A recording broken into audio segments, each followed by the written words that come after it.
I'd like to call this meeting to order. We have the prayer and the pledge by Brooke Marcotte, Councilwoman Brooke Marcotte. We say the Lord's Prayer. Our Father, who art in heaven, hallowed be thy name. Thy kingdom come, thy will be done, on earth as it is in heaven. Give us this day our daily bread, and forgive us our trespasses, as we forgive those who trespass against us. And lead us not into temptation, but deliver us from evil. Amen. I pledge allegiance to the flag of the United States of America, and to the republic for which it stands, one nation, under God, indivisible, with liberty and justice for all. Roll call. Mayor Pro Tem Ricky Gonsalas. Present. Councilmember Brooke Marcotte. Here. Councilmember Martin Lewis. Here. Councilmember David Broussard. Here. Councilmember Deidre Ledbetter. Here. Councilmember DeeDee Johnson-Reed. Here. Councilmember Dustin Swear. Here. Thank you. We have to strike one item from the agenda.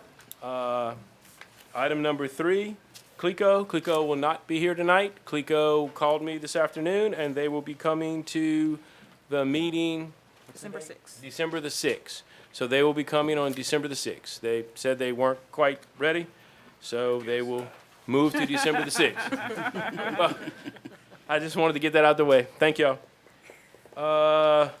Madam Clerk, item 1, public comment. I don't have any. We have no comment cards. Okay. Then we go to item 2. Acceptance of the minutes of November 1st, 2022, which will publish on November 16th, 2022. I need a motion. Motion. Second. Motion by Councilman Marlon Lewis and a second by Councilwoman Brooke Marcotte. Is there any discussion on our minutes of November 1? Hearing and seeing none, please vote your machines. Thank you very much. We strike item 3, so we move on to item 4A. Ordinance number 2022-21, an ordinance amending Article 2 of Chapter 68 of the Code of Ordinances of the City of New Iberia to add Division 6 consisting of Sections 86 through 101, 86-101 through 86-109 relating to electronic traffic enforcement. I need a motion to open our public hearing. So moved. Second. Moved by Mayor Pro Tem Ricky Gonsalas and a second by Councilwoman Brooke Marcotte. Is there any public comment on this item? Yes, sir. I'd just like to clarify something. The version that went out in the packets had the formatting kind of messed up, but I printed out one that's got the A, B's, and C's like it's supposed to. And the handout that I gave everybody deletes the paragraph that deals with contempt of court, because I thought maybe y'all wanted to do that. Yes. And it also deletes the provision that says that the fines are payable to the police department, Right. because we're going to contract for that, and rather than monkey with that language. I have attached to the handout that I gave y'all the St. Martinville ordinance, which Laney got from them after Today. hounding them for a few days. And she also handed it out to you. But if you wanted to compare the two ordinances, ours and theirs, they're remarkably the same. They're really very Now similar. with those adjustments. Yeah. Yeah, good. Because they didn't have those paragraphs in there anyway. So I think, and it just means we both stole from the same place, which is Spring Hill. But, so anyway, I have that information for y'all, so when you get ready to make the motion, if you want to make the motion with those changes, we won't have to amend anything, Gotcha. okay? If that's the council's desire. Okay. Okay. So do we make our comments now, or should we Well, wait this was just a public hearing. Right. So I think if the public has no other comment, I think we move on and then we do that when we get to that item. But Okay. if the one you want to put on the floor is the one with the changes, it might save a step. No, correct. I just have a question All right. about something else that's in there. Okay. That didn't change in the one you gave me. Okay. Seeing and hearing no other public comment, I would need a motion to close our public hearing. Motion. Motion by Councilman Broussard and a second by Councilwoman DeeDee Johnson-Reed. Then I ask you, please vote your machines. Oh, I'm sorry, no no vote. voting, no voting. Moving on. Reflex. Item 4B. Special ordinance number 2022-2023-02, amendment number 1, an ordinance amending the budget for receipt and utilization of funds related to Act 170. I need a motion to open this public hearing. Moved. Second. Mayor Pro Tem Ricky Gonsalas, a second by Councilman Dustin Swear. Is there any public comment on this item? Hearing and seeing none, motion to close. So moved. Motion. Mayor Pro Tem Ricky Gonsalas and Councilwoman Dee Johnson-Reed. Thank y'all. Madam Clerk, 4C. Ordinance number 2022-24, an ordinance amending the capital asset threshold on fixed assets for the city of New Iberia to $5,000 retroactive to November 1st, 2022. I need a motion to open this public hearing. Motion by Councilman David Second. Broussard and a second by Councilwoman Deidre Ledbetter. Thank you. Is there any public comment on this item? Again, you want us to wait till we get to it before we make a comment, right? Yeah, I think this is Okay. mostly just for the public. Okay. Hearing and seeing none, I need a motion to close. Motion. Councilwoman Deidre Johnson-Reed and a second by Mayor Pro Tem Ricky Gonsalas. Thank y'all. Now we move on to 5A. Ordinance number 2022-21, an ordinance amending Article 2 of Chapter 68 of the Code of Ordinances of the City of New Iberia to add Division 6 consisting of Sections 86-101 through 86-109 relating to electronic traffic enforcement. I need a motion. Motion. Second. Motion by Councilwoman Deidre Johnson-Reed and a second by Councilman Dustin Swear. Is there any discussion on this item? Yes, I just, Yes, ma'am. I have a couple of questions. One, who's the hearing officer?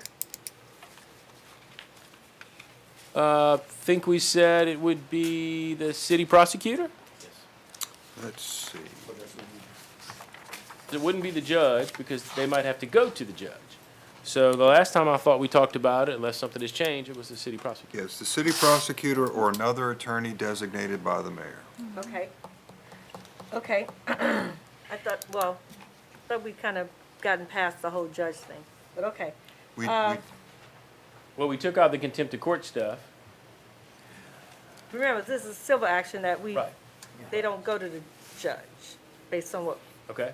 yeah, one of the drafts that was done earlier had the city judge right. be Right. the person. But we said no. We didn't put the city judge in because if these things are gonna be enforced in city court in an action for a money judgment, the city judge could have those cases. So we didn't want the city judge hearing that thing twice. Yeah.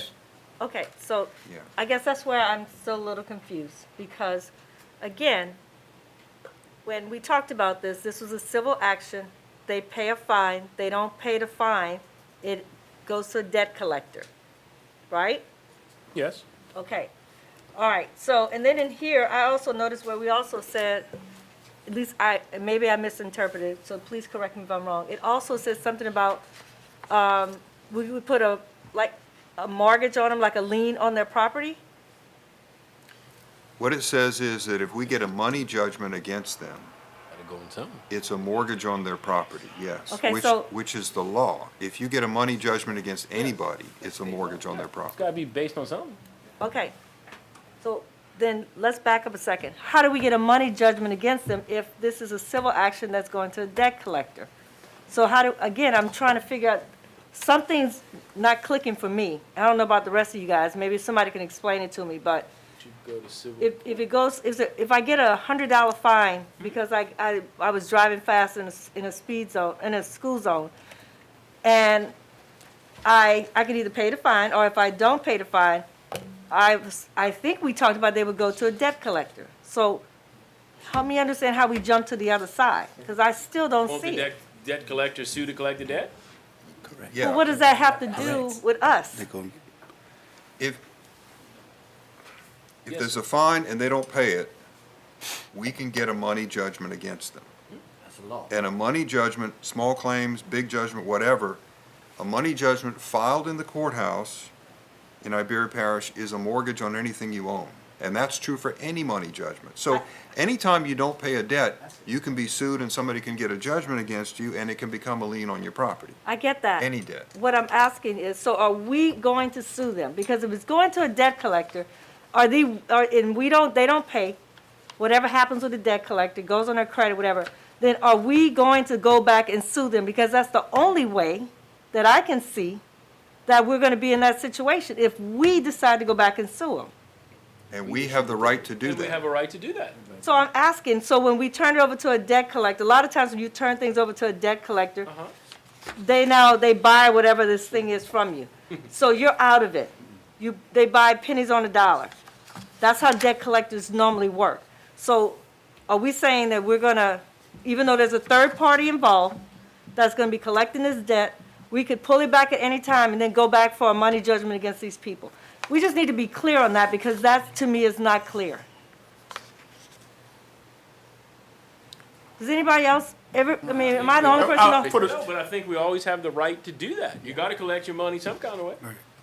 Go ahead. No, for, Oh, wait. I'm sorry, not, Man. Oh, the gavel? I said he was for looking at me, me. no, for me. No, one at a time, one at a time. Councilman Marlon Lewis. Chair, This is fun. Yes, sir. We messed him up. all I'm thinking about is, no, I'm trying to find a way that is not really combative or argumentative. Yeah. This is supposed to be a penalty to stop speeding in and around our school zone. Correct. Correct. I feel like we're talking about making it as lenient as we can and putting it out in the public that you can speed and you're not gonna get in trouble. All you gotta do, that's what I'm hearing. No. So I feel like we need to let the public know that this is a tool to stop you from speeding, In a school zone. period. Only in a school zone. Okay, I agree with you. What I'm trying to make sure is that the ordinance that we pass is correct. We absolutely want penalties for people speeding in a school zone. That's not the issue. The issue is that we need to make sure our ordinance is clear and enforceable. And I mean, it's not clear to me, so I'm sure there's probably 5,000 people out there, maybe they're just in my district. We don't understand. Okay, I'm gonna call on Jeff since he's our attorney, and then after that, I'm gonna call on Councilman Wood. Section 86107 talks about the effective liability, and it is not a criminal penalty. But we do have the right to go to court to get a money judgment. We can bring suit to get a money judgment in city court or parish court. And that is a money judgment like any other money judgment. I understand that, Jeff. My issue is then, are we not going to use a third party to collect this? Are we going to be the debt collectors? Because that's maybe what's confusing me, because normally when you use a third-party debt collector, they go through all of this stuff. We're not in it. But if we're going to be the ones that are actually going to go after these people to collect the money, that makes more sense. There's no third party. We're the debt collectors. We're going to go after them. So maybe that's what we need to make clear. Right. We need to take out the third party. Correct. The city will go after you. That makes sense. But if you bring a third party in, that does not make sense. 86104 says, "The actions which can be used to enforce payment of any civil penalty and related fees covered under this division include, but are not limited to, referring the debt to a debt collection agency, initiating collection actions in a court of competent jurisdiction, or any other lawful means, all in accordance with any and all applicable laws, authority, and procedure." So we have options. Yeah, and I wanted to pass something, if the council agrees, that gave us options. I wouldn't mind trying a third party because we got a lot to do, and I really don't want to play debt collector. But if that doesn't work out, I felt like, well, I got a backup plan. If the third party can do it, and we collect, and we get what we need to get, and the main goal is not the money, it's to stop the speeders in the school zone when the school zones are active only. If we can do that, great. If the third party can collect and we make less, I wasn't doing it as some kind of money grab. I want those Agreed. cameras. If that doesn't work out, because I always want a plan B, we always have to have a plan B around here. If that doesn't work out the way it's written, well, then we could be a debt collector if we Okay. wanted to. But I my understand first what you're saying. choice is to do the third party.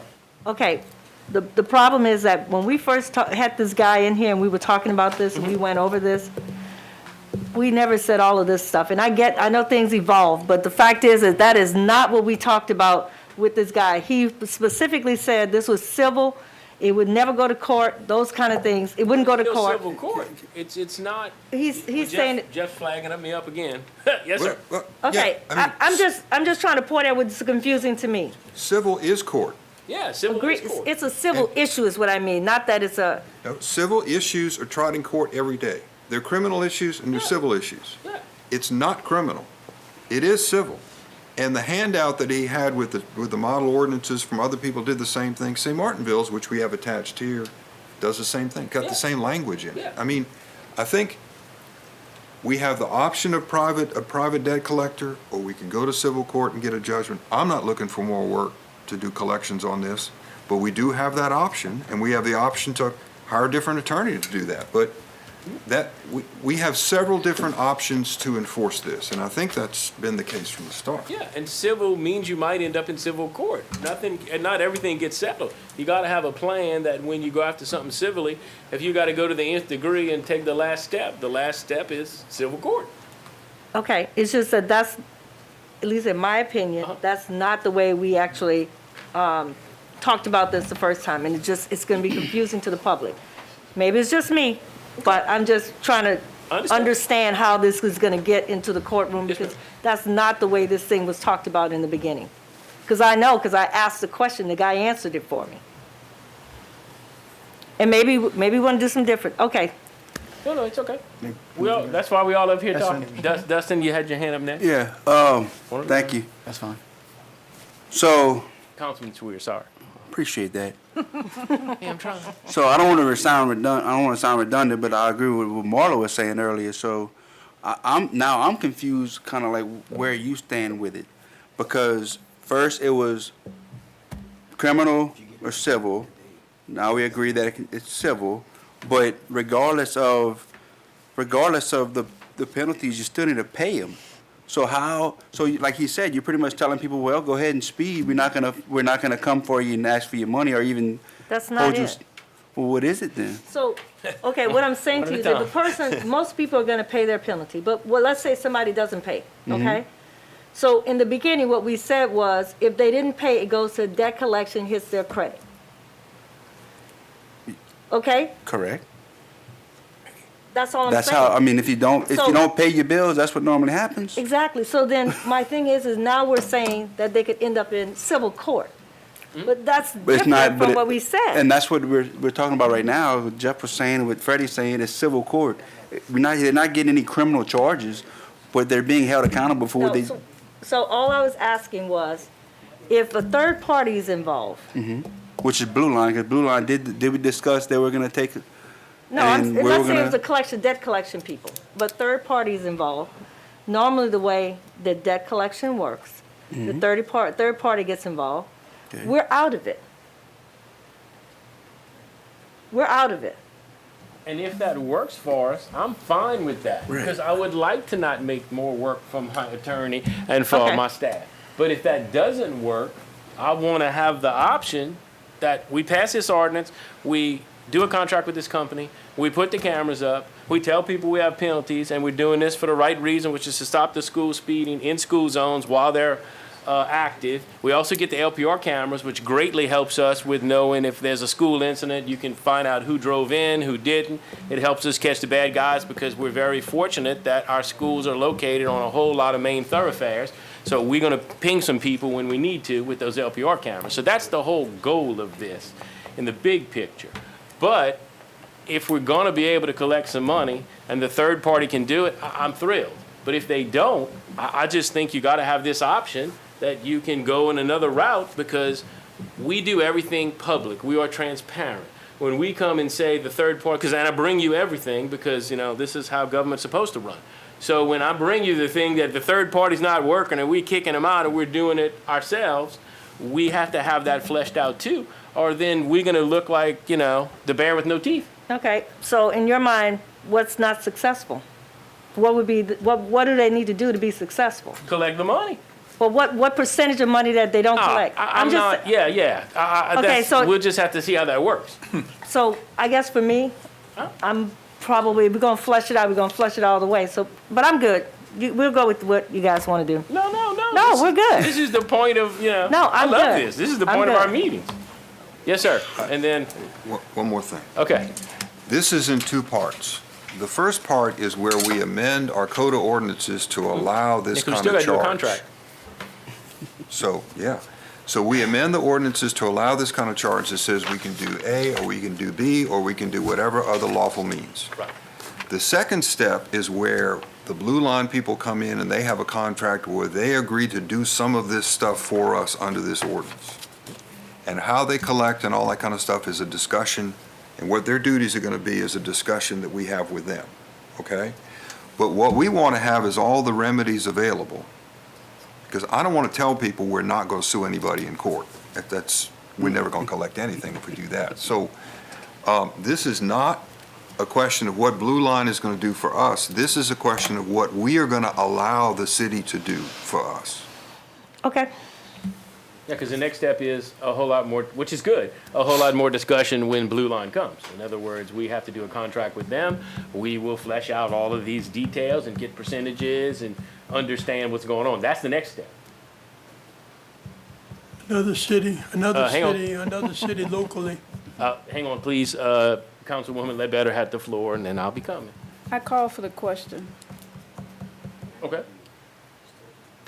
All right, well, Go for the vote. we have a call for the question, which ends discussion. And I would ask you, Second on yeah, wait, that's that. right. A second on the call for a question. Yeah, Okay, so Yeah, I mean. yeah, do I have a second? Second. Go for the vote. Okay, so I have a call for the question by Councilwoman Deidre Ledbetter and a second by Councilman David Broussard. Then I will do my job and call for the, please vote your machines. Thank you. Okay. My note don't work. What? Oh, yeah, I unplugged, no. All right, thank you all very much. Good discussion, and the good thing is, we will have more discussion. Yeah, you still. Oh, that was the, Yeah. thank you. Okay, so that, now we got to vote on the main motion. You're right. And that was a tip from our parish councilman, the chairman, Warren Gotchison. Thank you, sir. All right, now I need a motion, for the main motion. No, you already had that one.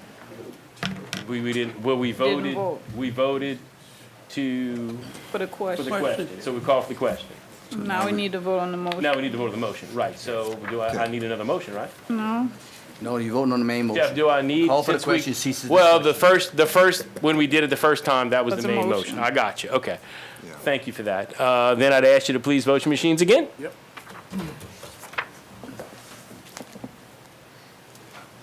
All right, thank you. Didn't give my man enough time to talk. All right, now we're moving to 5B. Special ordinance number 2022-2023-02, amendment number 1, an ordinance amending the budget for receipt and utilization of funds related to Act 170. Do I have a motion? So moved. Motion by Mayor Pro Second. Tem Ricky Gonsalas and a second by Councilwoman Deidre Ledbetter. Is there any discussion on this item? Seeing none, please vote this your is machine. this Oh, is the yes, ma'am. grant money that we're getting from the state, right? That's the $100,000, yes, ma'am. Okay. Yes, ma'am. Then I'd ask you to please vote your machines. Thank you very much. Okay, now we move on. Madam Clerk, 5C. Ordinance number 2022-24, an ordinance amending the capital asset threshold on fixed assets for the city of New Iberia to $5,000, retroactive to November 1st, 2022. Do I have a motion? Motion. Motion by Councilwoman Dee Second. Johnson-Reed and a second by Councilwoman Deidre Ledbetter. Is there any discussion on this item? Yeah, I have some Yes, ma'am. questions. Okay, so, Where's Kevin what when was you it, need him? what was the threshold before? Let's Is it a get new Kevin up threshold? and make sure. What was the threshold before? 1,000, Okay, so we're pulling it up to 5,000. yes. But, you know, a lot of laptops and things like that, those things are gonna be under 5,000. How are you gonna track all that to make sure that, I mean, because if you don't have them kind of singled out, I mean, how do you track them? Do you track them one by one? Because printers and all those things are gonna be below 5,000, but maybe over 1,000. So technically, for a government entity, they don't, they're not required to do depreciation. So if you look through the financial statements, if you look at the government entities, they don't have a depreciation. So actually, before we even did this, we had a discussion with the auditors, and the auditors are actually the ones that recommended that we move it up to 5,000. They said that is the minimum they are seeing outside of us. The laptops are being tracked within the department. Is there an inventory system? because usually, a lot of times, your accounting system will help you with tracking those things. It's just, 5,000 is probably fine. It's just, those are the kind of items that fall between the 1,000 and the 5,000, that somehow, as a city person, we wouldn't want those things to be, Right. Well, place. in the city, probably the number of laptops we have, and the majority of them are in the police department. And they're And tracked. they have a tracking system on theirs. They have an inventory system for theirs. Your laptops. Outside of that, we probably have maybe 5 or 6 laptops. And those are, generally, that's their only computer. So if all of a sudden it disappears, they have no computer to be tracked, no computer to use, which would raise the suspicion as to what happened to your laptop. And the PD, I can tell you, does monitor them because that comes up in our staff meetings and when officers leave or when they're damaged. We just had one recently there. no, I mean, I get it. It's just that, when you raise that limit, then now those things fall through the cracks. I And I've understand. seen it happen before, so I just wanted to make sure that we knew how we were going to track them if we raised it to 5,000. Understand? Thank you. Any other questions or comments? Any other discussion? And please vote your machines. Thank you, Kim. Thank you. 6A.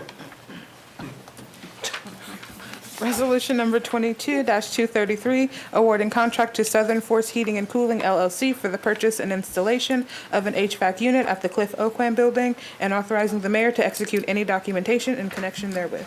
Do I have a motion? So moved. Motion. Motion by Mayor Pro Tem Ricky Gonsalas and a second by Councilwoman DeeDee Johnson-Reed. Is there any discussion on this item? What's it, we're gonna be delayed like the center on this one? Equipment, It's not, the problem with the community center is it's such a large unit, and it was a very long delivery time at Sear Gates, is why we're waiting on it. These are smaller units, and they tell us that they are much more readily available. fine. So we shouldn't have that. So it says here that if they kind of decided they decide to reuse some of the parts on this thing? No, well, we're reusing some ductwork, and there's an old unit that is in a very inaccessible place, way up in the top of that building. It's just gonna remain. It's not gonna hurt anything. So we needed to do some budget cuts to get this closer to the budget. The PD is paying for the bulk of this themselves, with money that they had in their budget, and it was climbing too high, so we got with the engineer and the contractor and came up with a little value engineering that got us to this price. So, but all the units will be new. That's the most important Right. thing. But it says if the existing panel does not pass the test, they have to stick to the original scope of work and specifications? Which would be $4,000 more. We're at $104,000. The PD's putting up 100. We're amending our budget for $4,000. Kevin and I said we're gonna amend it for 109 just to make sure, and that way we would have the money in case that panel did not suffice to be enough for the units. Okay. So we have that considered, and I got the price of that because when you value engineer something, you have to include everything, because when you start changing and you don't think it through, that's when you start getting change orders. Right. Okay. I just wanted to see what what it would be Oh, yeah, if no. we ran into that That's- problem. I appreciate that. Anybody else? Then I'd ask you to please vote your machines. Thank y'all. See, what we're thinking alike. All right, 6B. Resolution number 22-234, awarding contract to E&L Construction Group LLC for a wash rack canopy related to American Rescue Plan project entitled Purchase and Installation of Oil and Water Separator, and authorizing the mayor to execute any documentation in connection therewith. Do I have a motion? Motion. Motion by Councilwoman DeeDee Johnson-Reed and a second by Mayor Pro Tem Ricky Gonsalas. Is there any discussion on this item? Yes, sir.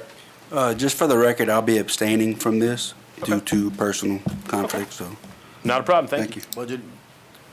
Yes, sir. Budgeted number that we put in the Harper plan versus what it came in at. A little cheaper. The cheap, that's what I saw. I just want. Yes, yes, we were cheaper than that, which means that money will go back and be rededicated to another ARPA project.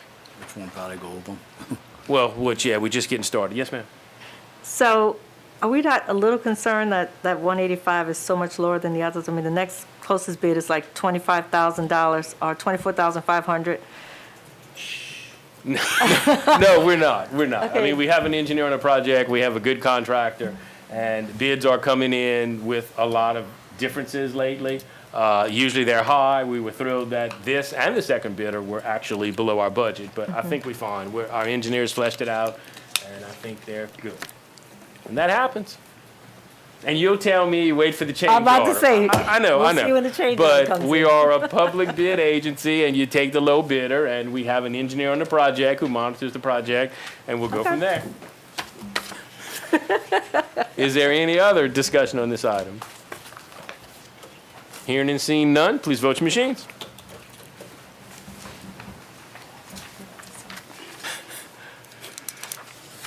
Item 6C.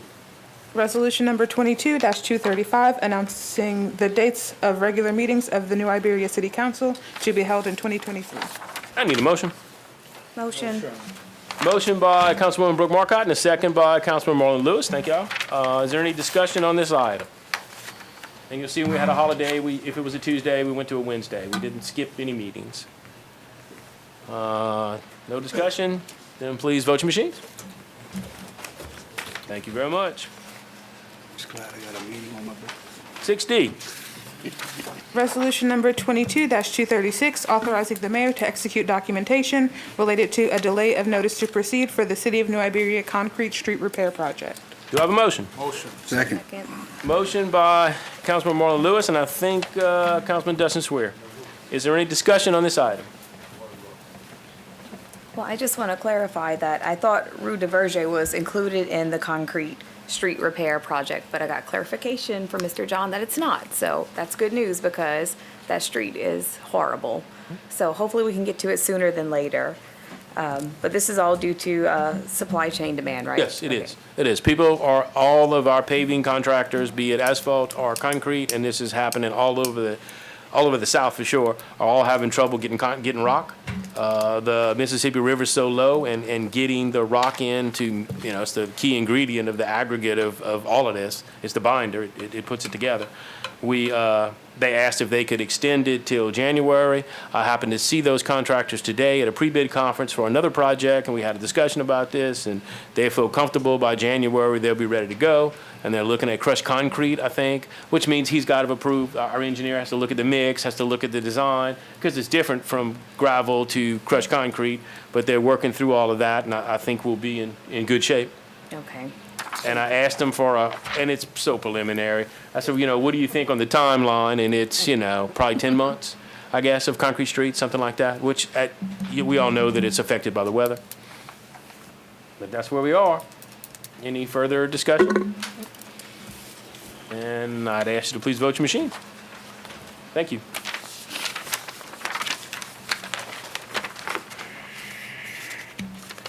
All right, 6E. Resolution number 22-237, awarding contract to OJ Machinery for the purchase of a Kubota compact excavator and authorizing the mayor to execute any documentation in connection therewith. Do you have a motion? Motion. Whoa. Councilman Dustin Swear and a second by Mayor Pro Tem Ricky Gonsalas. Is there any discussion on this purchase? Then I'd ask you to please vote your machines. Thank you. And just to tell you, this equipment this is one that is going to bounce around kind of to all departments. The Pepperplex will keep it, but there are times that Public Works gets in tight spaces and it would be nice to have a small machine. There are times that we do things in the parks. And you'll see as we go through this, the same thing with some LGAP money coming up. We are trying to buy some small pieces of equipment that will be shared per departments. And that's kind of something new because usually when one of the departments gets something, they do go back and forth some, but from the beginning, I want to tag it and label it as a shared piece of equipment because it can do more things. Anyway. Thank y'all. All right, 6F. Resolution number 22-238, authorizing the mayor to execute a cooperative endeavor agreement by and between Iberia Parish Government and the City of New Iberia for demolition of dilapidated and dangerous structures. Do I have a motion? Motion. Motion, I think this time by Mayor Pro Tem Ricky Gonsalas, and a second by Councilwoman Dee Johnson-Reed. Let's have some discussion.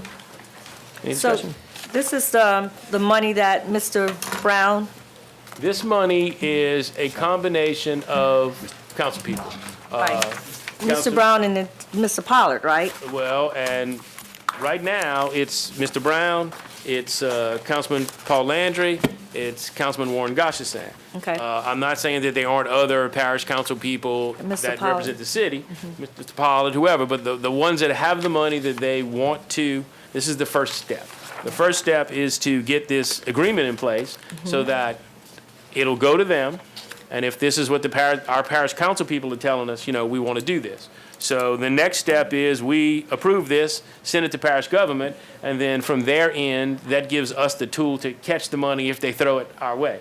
And what we talk about doing is they are identifying, they would all like to contribute to what we have going in the city, and so in our demolition, so they would each want houses in their district. I mean, that's why they're putting up the money. Right. So we would either have houses that are already in the pipeline or houses that they identify. If they identify a house, though, it has to match our program, and Jimmy has to deem it, that it should be demoed. But this is the first step. The first step is to have the agreement. And I see our attorney has his hand up.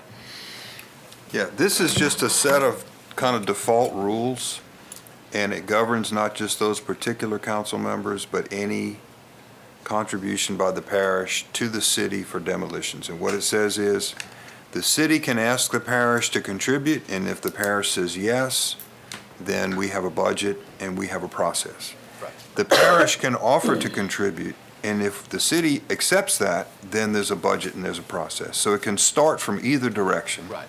I just Does- want to acknowledge in this case, Yeah, that's what's driving it. kudos to our parish council people, because our parish councilmen who represent the city say, we want to help and we want to do something. So I wanted to explain it to get that out there, that they're the catalyst for doing this, which is awesome. And the request, or the request from the city or the offer by the parish comes from the mayor and the parish president. So, y'all have so much money allocated per district, and they have a similar thing, but the communication comes from the parish council.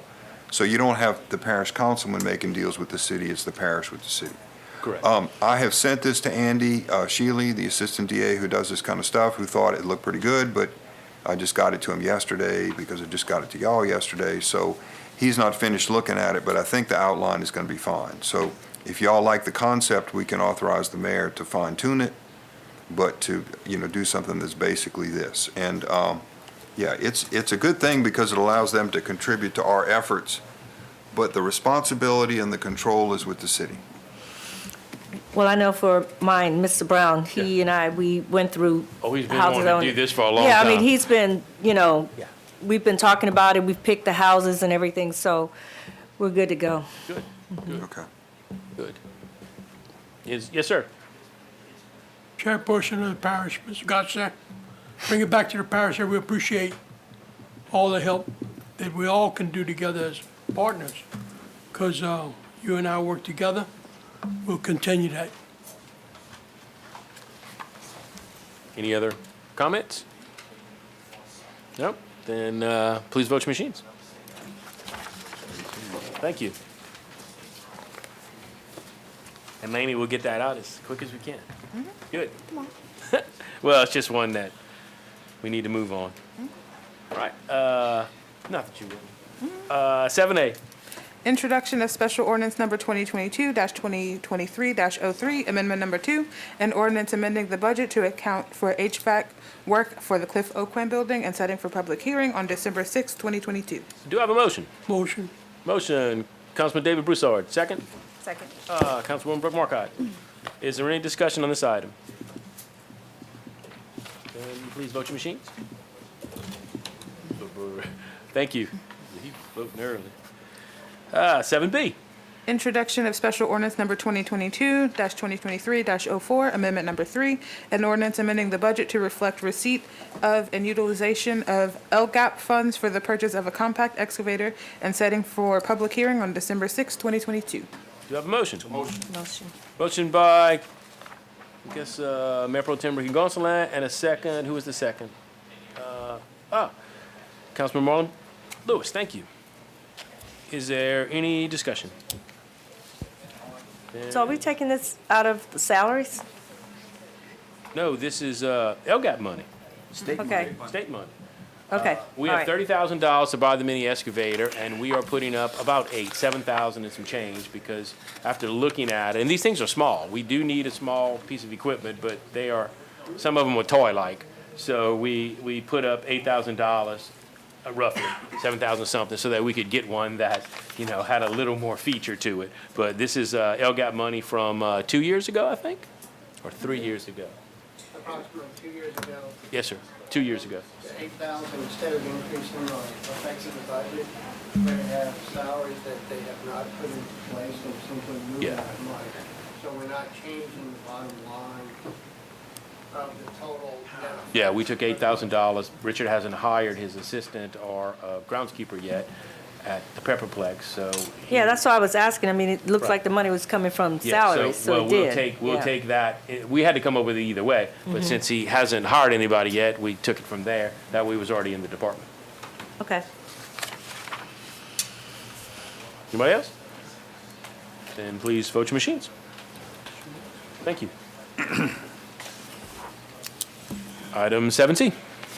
Introduction of ordinance number 2022-25, an ordinance authorizing the purchase of a parcel of property located on Cauldron Lane and authorizing the mayor to negotiate and execute any documentation in connection therewith, and further setting for public hearing on December 6, 2022. Do I have a motion? Motion. Goal. That was in unison, man. Councilwoman DeeDee Johnson-Reed and Councilwoman Deidre Ledbetter. Is there any discussion on this item? So Yes, ma'am. why can't we just pull this back from Civic Source? Why do we have to purchase it? Because we don't own adjudicated property, it's adjudicated, there's still taxes owed. We can waive our taxes. We can't always waive the parish taxes, and that's a question. Sometimes the parish might let us, sometimes they might not. That is a question that, if you approve me to go further, we will have to ask. But the other part is I have to pay to clear the title, because I don't want to buy anything, just like none of our citizens would want to buy anything. And remember, the beauty of Civic Source, and the only reason Civic Source works and handles these adjudicated property, is they sell the real estate, but they also own their own title company. We have to pay for that, and it is not cheap, but there's no other option. So when we buy it, we need to have a clear title. So we have to go through this process like everybody else. Well, just so you know, there's a couple of other title companies that are willing Well, to do you and I this. heard that at our little meeting with the USDA. And also, one of the Chodos told me something similar, that there's another title company that can do the same work. Yeah. Good. Yeah, we're not complaining. I No. mean, because. It's just that they have so many fees and stuff like that. It's They do, like, can we they pull do. it back from them so we don't have to pay all those Well, fees? I really would like to buy this because I've been waiting for 4 years to buy this. This is something that when Maxine was the clerk, we started on. So at least 3 years, but I think closer to 4. Why don't we, if it's okay, stick with this for now. I do want to flesh out those other opportunities because you and I went to that workshop or whatever you want to call it, and it was very interesting. Very. And so let's plan on, in the future, we will look for options because I'm always looking for options. Right. Any other discussion? Is that the property that we're gonna use to make a new entrance for? No, sir. This is a parking area. This is across from the concession stand. It's an empty lot. It's overgrown. We're gonna buy that, clean it up, and make some additional parking. The property to make the new entry, we already own. Okay. That's all property that was the sewer plant, and I'm old, the sewer plant and the dog pound 1,000,000 years ago. So that, we already have a public access. That is coming with some of our ARPA funding to, improve that park, but that's where we will enter from Amador. But it's just as an empty lot where a house was and. Yes, and it's overgrown, and I would like to, have some additional parking and maintain it. It's not maintained right now. Yes, ma'am. If we purchase it, are we really gonna maintain it like we should? Yes, ma'am. I'm just making sure. I will that make we sure that gonna we do, because, We're just not gonna knock down the grass, you no, know? actually, we're gonna make a parking lot out of it. Okay. And that's something Public Works is very good at. If I do limestone, I have to put concrete curb around it because that is a code we have, and it adds expense. But Public Works is very talented at pouring concrete, so we're gonna make a concrete parking lot out of it. And I know the neighbors would be really They happy. would, I know. They- And they you and I were- have worked on this for a very long time. It just took forever. I don't really like that ordinance with the curb around the limestone, but that's a whole nother subject. A whole lot better than blacktop or cement parking lots we had to have. We changed that a couple of years ago. Yeah, it helps. Man, It that's helps. expensive. to cement a whole parking lot. Yep. Anybody else? Yeah, I'll just say to Ms. Ledbetter's point, that's the biggest argument we get. People say, y'all own this, the city own this lot. And we gotta tell them, well, the city don't own this lot, so we own this lot. Yeah, So we gotta will, take we care of will, it. we will, we don't yet. But yeah, people get very confused with adjudicated property, that they think that we own it. And we don't. We're not taking possession of it because we have all the liability and everything else if we did. But I get that a lot, that people think because it's adjudicated, the city owns it, you know? Yeah. Nothing further, please vote your machines. Thank you. 8A, Jimmy. Revisit the state of buildings located at 318 Week Street, District 5, in action. Resolution number 22-239. Do you have a motion? Second, I have a motion by Mayor Pro Tem Ricky Gonsalas and a second by Councilman Broussard. Go ahead, Jimmy. Can I say something before we start? You sure can. So I got a, district. yeah. I got a call from the homeowner this afternoon about 4 o'clock. And she's not here because she has family in town. And she said she talked to Jimmy at the airport in New Orleans, and Jimmy told her Jimmy. to call me to get an extension. So that's what I told her, you know, I'll see what I can do, but that's what she told me. And I just wanted to see, is that the conversation you had with her last Nope. night? Nope. She Okay. asked me about the house, if she could get an extension, and I said, we having a meeting tomorrow night, and it'll be decided at the meeting. Okay, I said, you need to be, and I told her, I said, you need to be at the meeting. okay. Yeah, so apparently she heard something different, but she's like, oh, he was so said, nice. He told me, just call your council person, ask for an extension.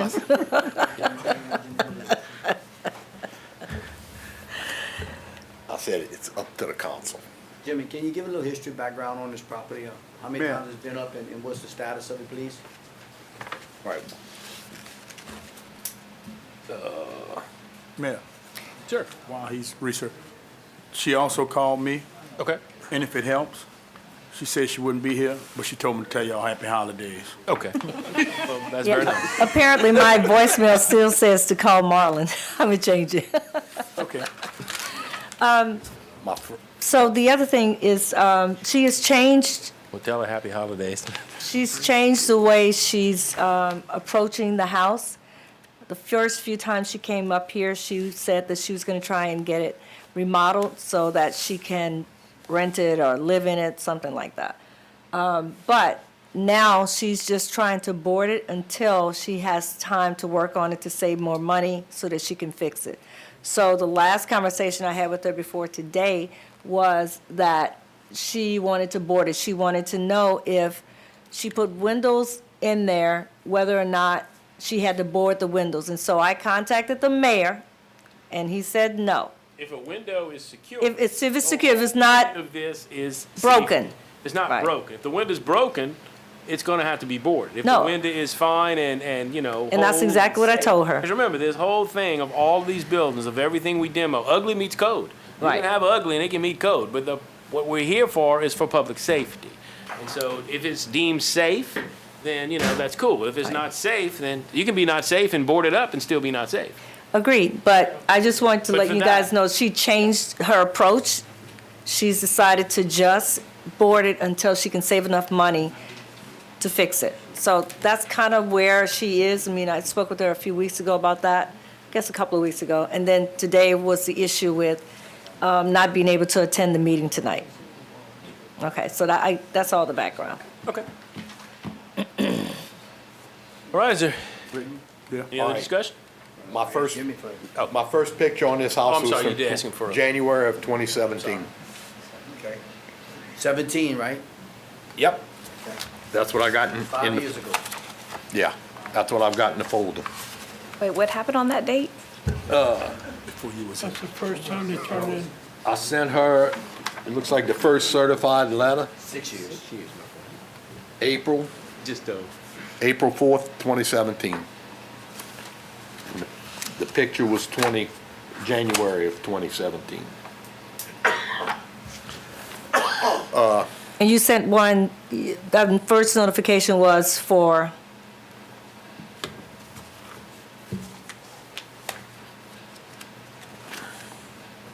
Notification of building code violation. okay. Okay. I just want to make sure that we know what you sent the letter about, because it could be several different reasons. So if they're not the same thing, then we're not Demolish seeing a home- pattern. Demolish home or repair rotten or decayed wood, repair roof, repair secure all doors and windows, repair all missing siding, repair electrical and plumbing. Okay, I'm sorry. good. Okay. I don't know what's going on, but on the left side, the new metal that's on the roof, first of all, the last sheet is not secured. And if you notice, along the bottom, that sheet kicks up, so I don't know what's going on there. She's been doing work, we have done no inspections. Nothing's been called to be inspected. The house is still on the ground. You can see it's decaying. The siding's still missing. The window in the front on the side is boarded from the inside. I don't push on it. I didn't want to know if it was secured or not, because then she'll claim I did something else. But anyway, Is that a new window at the bottom? Is that a screen on there? the window. No, no, that's all old stuff. So is that open? I'm trying to figure out the condition of the window. The condition of the window's broken, but that's a sheet of plywood on the inside. Okay, But like I say, I don't know if it's secured or not. okay,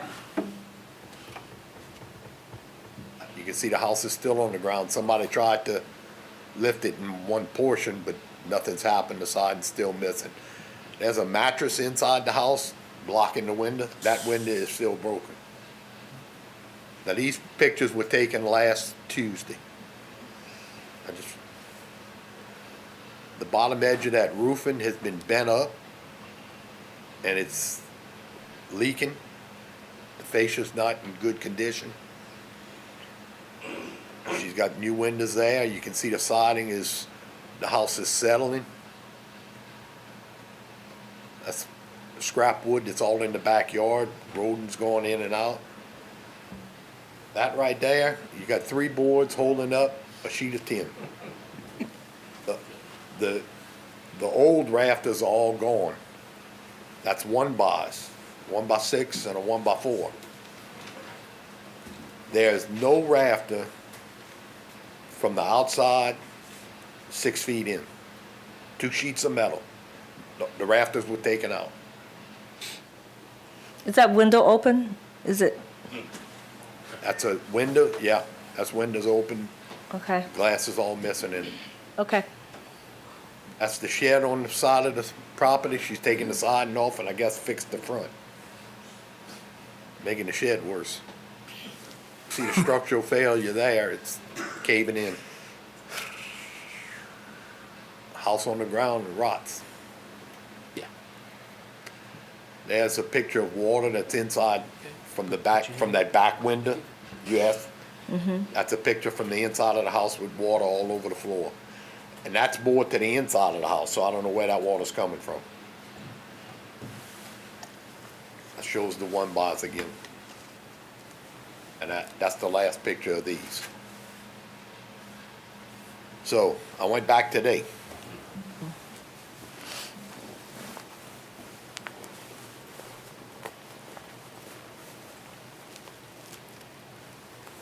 Front's basically the same, end sheet's not screwed down.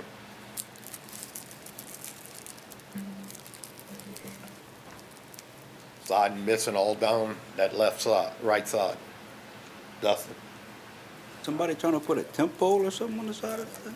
Yeah, that partially, yeah. But she came in to get the permit, and I wouldn't give her the permit, because you gotta have a state licensed electrician. Correct. I haven't seen her since, Okay. all the same. Mattress still in front of the window.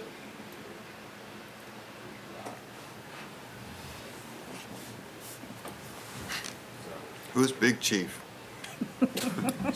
Wait, what is that?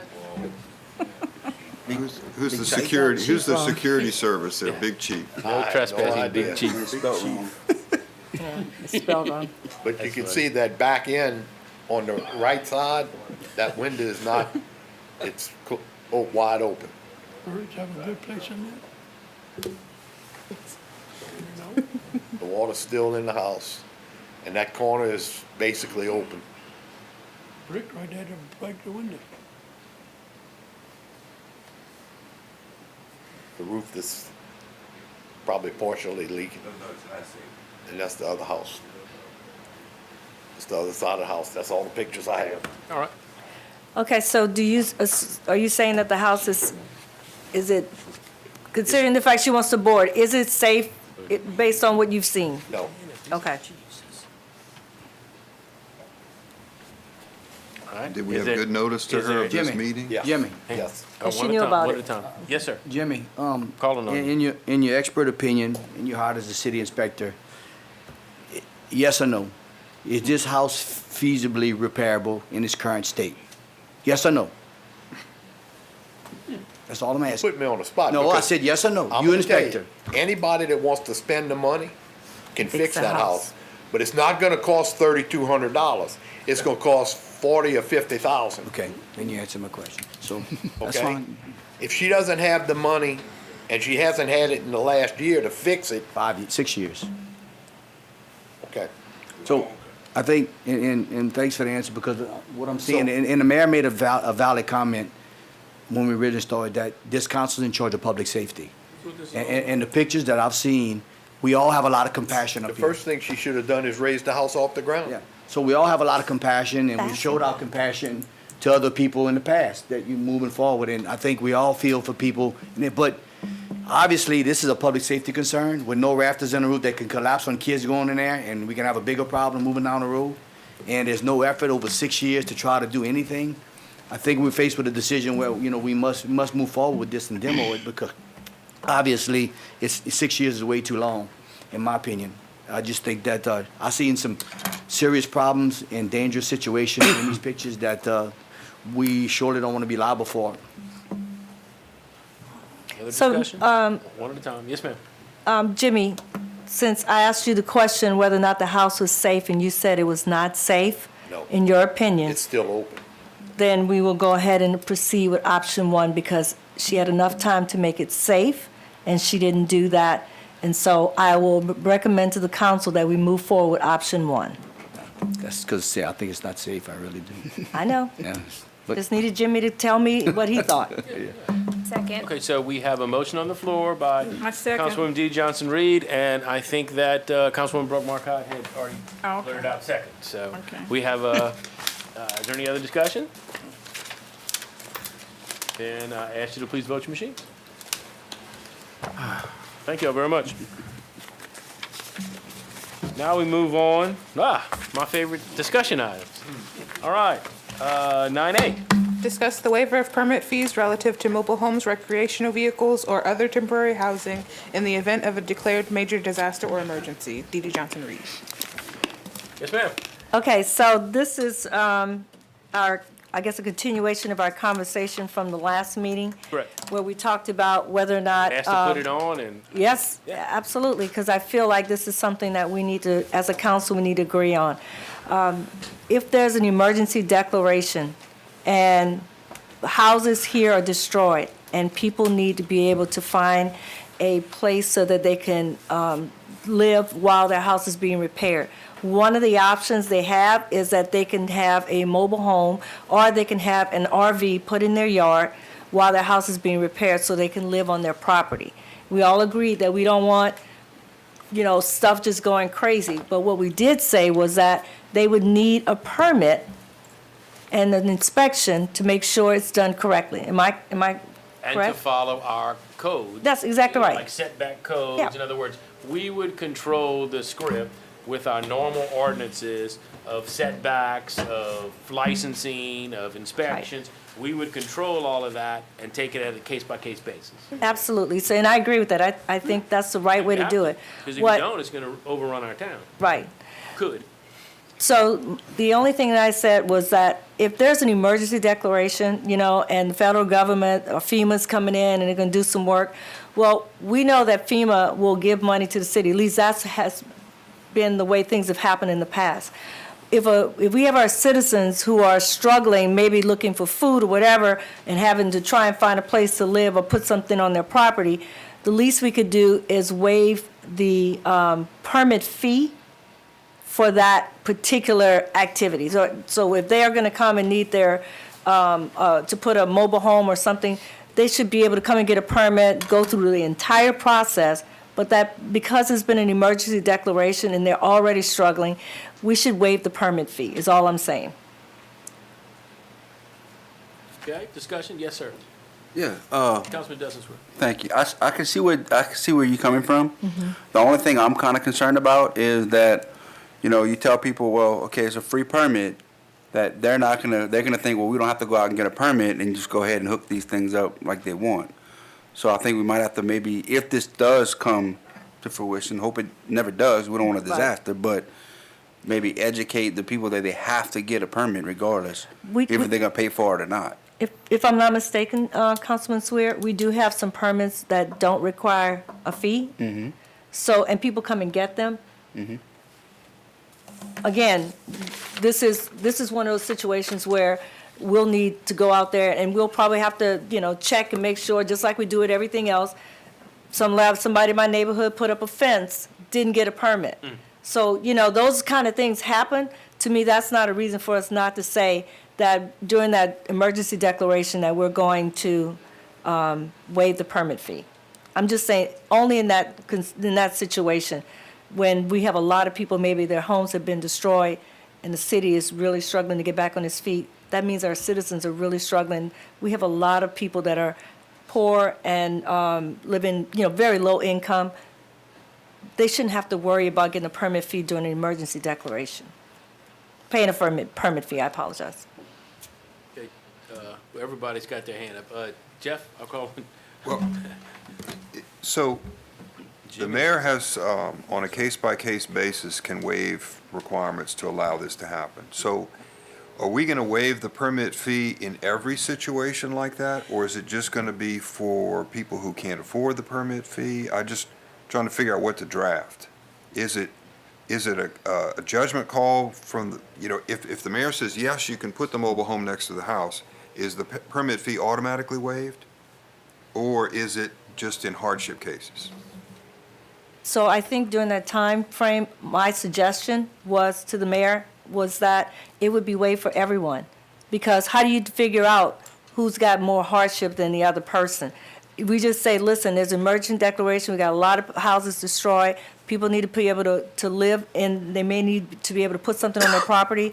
You come get the permit, you know, the compliance people come out, they do the inspection, do whatever they need to do. The permit has to be posted just like everything else, and then you move on. I don't think you have time to figure out how much a person, who can afford it and who can't. That's just my take on it. You spoke already? Yeah, I did. You can go around. Jimmy had his hand up. Let me just go. Oh, yeah, I want to make sure if this is going to be waived, it's for the emergency housing only. That's right. Because when it comes to their house, to make sure it's safe, I really need to have that permit fee. Emergency only. Well, and I mean, if the No, insurance company pays you out and you get I don't mind waiving. $300,000 to build a new house, I think you got Right. enough money to pay a But permit. the only Has to be thing, only the only thing we're looking at is if they move a trailer in, is a electrical hookup, a sewer line hookup, and if they have a air conditioned unit or anything with that unit, those hookups. You see, That's because- it. Yeah, Yeah. because they're gonna think, well, my house got damaged, I'm waiving a permit on my house that is damaged currently from the. that's not Exactly, what I we're get that waiving. now. No. I get that now. Yeah. When hurricane I know comes we got through, an issue. they start repairing the house, they don't need permits. But I want to make sure that's No, clear. we're clear. If we're clear, just if we're for the all temporary clear that housing. it's just for Temporary. the temporary part of this, Yes. I don't have a problem with it. I can't let it go further than that, though, because, right. you know, you build a new house, you do a major remodel on the house, my inspection team is out there spending money, going through all the steps, you know, it costs, I mean, they're not free. Agreed. And I But think- for the emergency part, I don't have a problem with that. And I think you need to tie it to federal declaration of disaster. gonna be the Tie it to same. federal declaration, because Yeah. let the feds make the decision first, then you move. Yeah, Any other, Agreed. if they don't make it, we can't make it. agreed. That's right. It'd be Yes, the same fact circumstances as the other. Correct. Yes, ma'am. You still gonna have to hook up the electricity and the sewer and, you know, If there's an all the utilities. So if you have money to pay for all of that, shouldn't you have money for the fee? I think we need to call FEMA too. Will they reimburse us what we spend on it? Is that a reimbursable expense? You know? Yeah, we both don't know. We haven't Yeah, done. I know. It's a good question, That though. is a good question. And you're not gonna know. They're not gonna say yes. Bonnie's not gonna give us an answer. No, And I She's a would, lady before with, she's not. and I would gonna say, give us an answer. Very nice lady, but, yes. I would also say that if I already have services at my house, chances are they're not gonna charge me a hookup fee during an emergency declaration. We would need to check that out. We shouldn't assume that they're gonna charge fees because those people already are customers. So we should check that out before we assume that, you know, they're gonna say, oh, you got another hookup fee. They may not, But, because they're already customers. well, when you're gonna look at it, the $45 permit fee is the cheapest thing they're gonna have. Because depending on where they place that trailer on that lot, that electric line could run them $1,000 It could. easily. Oh, yeah. So So. I get that, but I guess, understand what you're coming from, but That's another. to make meter. sure it's done right, that's gonna be a big issue. okay, you- so, and I agree, it might be a big issue, but should we add another burden to them when No, people are already I'm- struggling? That's not what I'm saying. I'm just telling the cost of things. Right. I understand So that. you're making the point, though, there's gonna be lots of costs that they weren't expecting. So why can't we do something for our citizens to say, hey, we understand what we're going through, it's an emergency situation. We're gonna waive that fee for you to get temporary housing set up in your yard.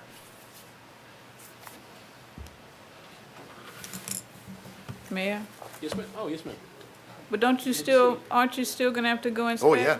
I'm gonna still have to go out. Yeah. Because, We said that, because I yeah. guarantee you, when it's gonna start, half of them aren't gonna be hooked up right. Then I'm gonna have to go out, then I'm gonna have to go back out. A lot, Yes, in a lot of places. yes. It's gonna, Oh, we're gonna have expenses for sure. Yes, sir. So that's what my question is, who's gonna carry the burden for Jimmy's department? And we can't wait on FEMA, we've already said that multiple times. No, and So- FEMA pays us back, but very slowly. Very slowly, but, Laney spends a lot you of know- time working on FEMA since she's been here, and, you know, it's not a fast process, you know. You think our government's slow, the federal government's, yeah, a whole nother animal. because I think that But could we don't even affect, know, that could if we don't affect get it. reimbursed, then the answer is it comes out of general fund.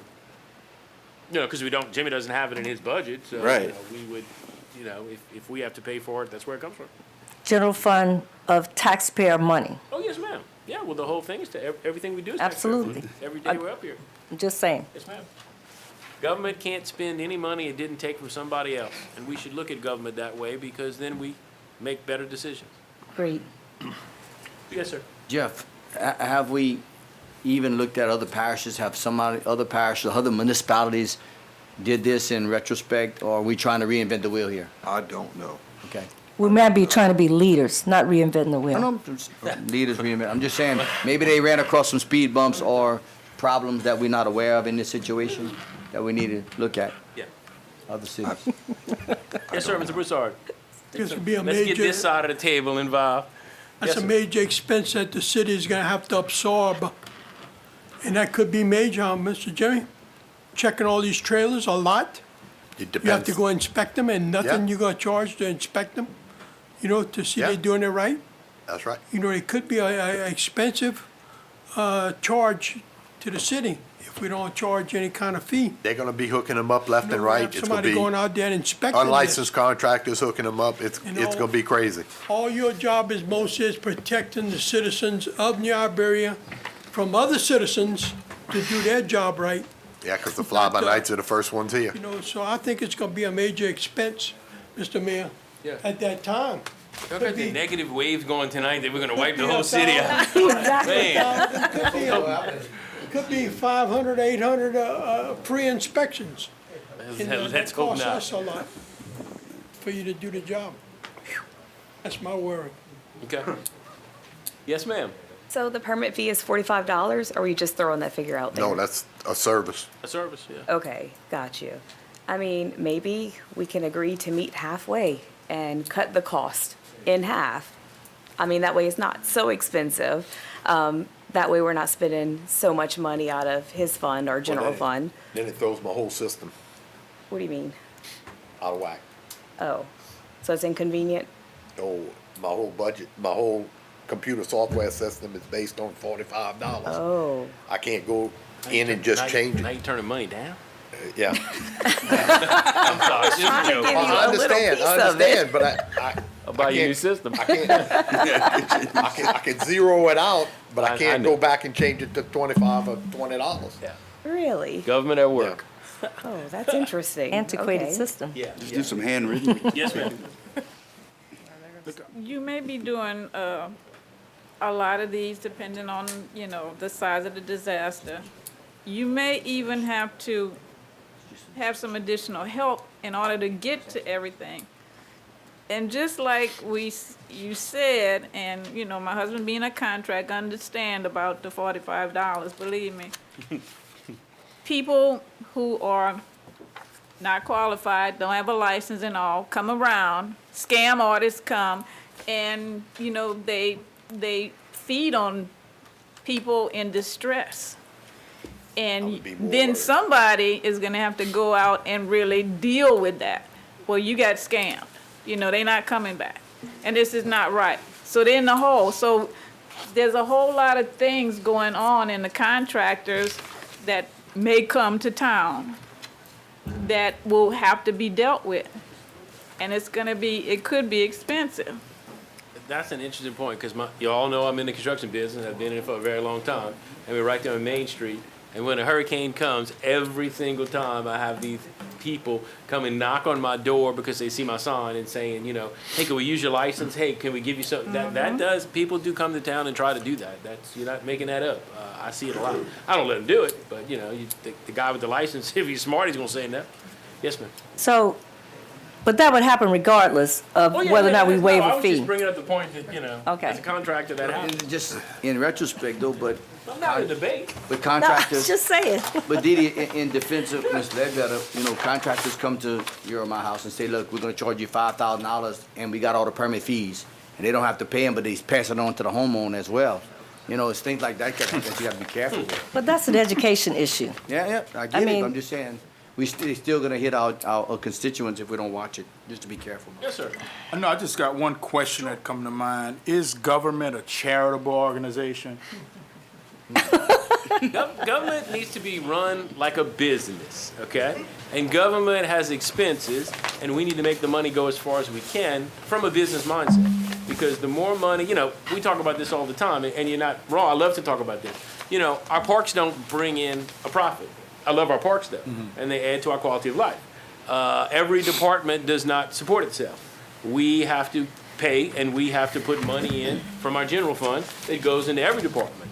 But if you run it like a business, you have the additional dollars to be able to do that. Exactly. So you balance in revenue coming in, how wise we spend the tax dollars, how we smartly leverage those tax dollars. I'll put up 200,000 to get $1 million all day long, and with your help, we have done that quite often. So you run it like a business with a business mindset, but at the flip side, it's not to make a profit. But it's not charitable, but it does many, many things that are service-based. Many, many things that you could say, in a way, why do we have parks? We have parks because of quality of life. So it pays back in our community, and it keeps our citizens here instead of moving somewhere else. But it is a balancing act, of a little bit of everything. But my view is, as long as you got a business guy up here, I'm running it like a business to make the money go as far as I can. That answers your question. Well, it was a rhetorical question. But I just couldn't just Because pass up the chance. government ain't never gave me nothing, and I've been in business 30 years, but that's why it was a rhetorical Thanks, sound like question. I always say I'm government not has bought me saying a that backup. I'm not saying for a disaster to not help. Yeah. You follow what I'm saying? But I don't know if I would be totally in agreement to putting in place what we plan to give away.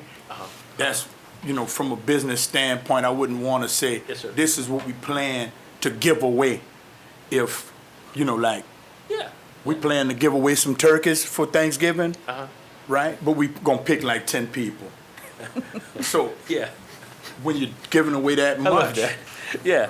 Yeah. planning to giving away to 11,000 households, you just got to be careful with that. And I've been hearing people say about, let's just pray that we don't have the disaster where we have to, waive, fees, Yeah. inspection fees. Let's just pray that we don't have that kind of disaster. I get that. I get it, I get it. But I'm also at the mindset on a business point, if you gotta pay $1,000 for electrical pole, and I'm saying, if I was in business, if I had the business, and I see you pay $1,000 for electrical pole, I would want you to pay me my $45 for what my service is. And that's why I ask if we're charitable, profitable, or we service-based. And do we get paid for our services as we render them as we go? And should we, is a question, get paid for our services? If I could go and get everything free, I really would receive it. I wouldn't refuse it, but, no, it's just me from a business perspective. That's awesome. Mayor? Sorry I had to answer your rhetorical question. Mayor.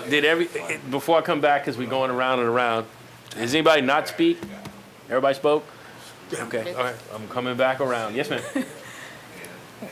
Normally, the process to getting a I thought she permit, was gonna call for the question. no, I'm thinking, That on discussion. thinking it's a discussion it's item. not. I'm sorry, I had to pick on you. It's the contractor is supposed to go and get the permit. So they do pass it on to the customer anyway in the fee. Right. But normally, it's the contractor who goes to get the permit, not necessarily, not the homeowner. So why are we waiving that fee? So, Yes, you ma'am. finished, teacher? I'm sorry. Yes, ma'am.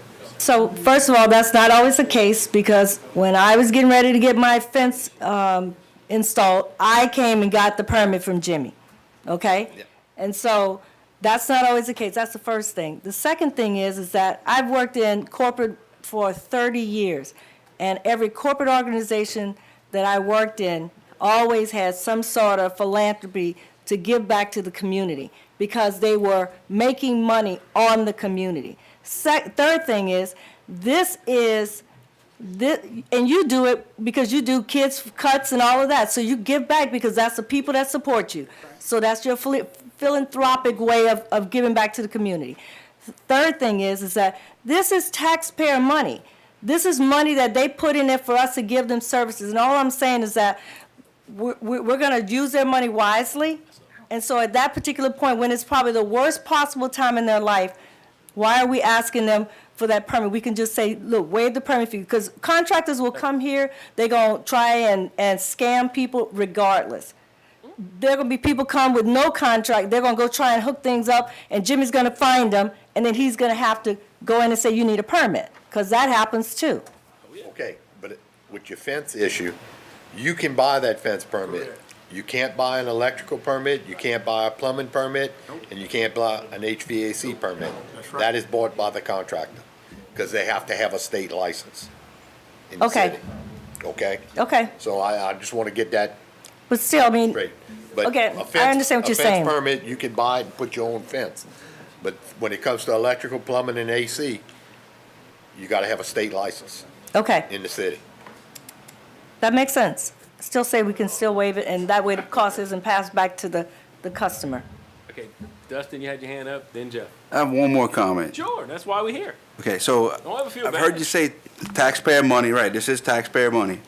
But there are some taxpayers out there that don't like their money being given away for free permits, in other words. So you only gotta an think of it, emergency. you gotta think about it on both sides No, of the but this deal. is only doing an emergency declaration for temporary housing. I understand that, but And- it's still, but you just mentioned your career. You work for a private company? I work for a law firm, and then I work for Chick-fil-A, which is a private company. Okay, so it's different when I'm guessing it's different when it comes to government and taxpayer, funded machine here. So Agreed, it's- but I mean, I'm sure that for every person you say that they don't want to give it away, there's some person that says, yeah, that would really help me a lot. And again, I'm just saying that, that's my recommendation. If you guys don't want to do it, you're going to vote against me, so it's no big deal. But I'm just trying to express what I think is important for our citizens during an emergency declaration. I know that would be something helpful to me. If my house was destroyed, and I could just go there and say, hey, Jimmy, here's my guys who, I need to get my house, I need to put this thing in my yard. That's one less thing I have to worry about. That's all I'm saying. But again, you know, we take it to a vote. If it comes to that, vote your heart. Mayor, Yes. have you ever seen contractors' prices lately? Yeah, I have. Trust me, the $45 gonna be in there. It's gonna be in there. Okay. So to waive it, I mean, we're not helping our constituents when we waive that price.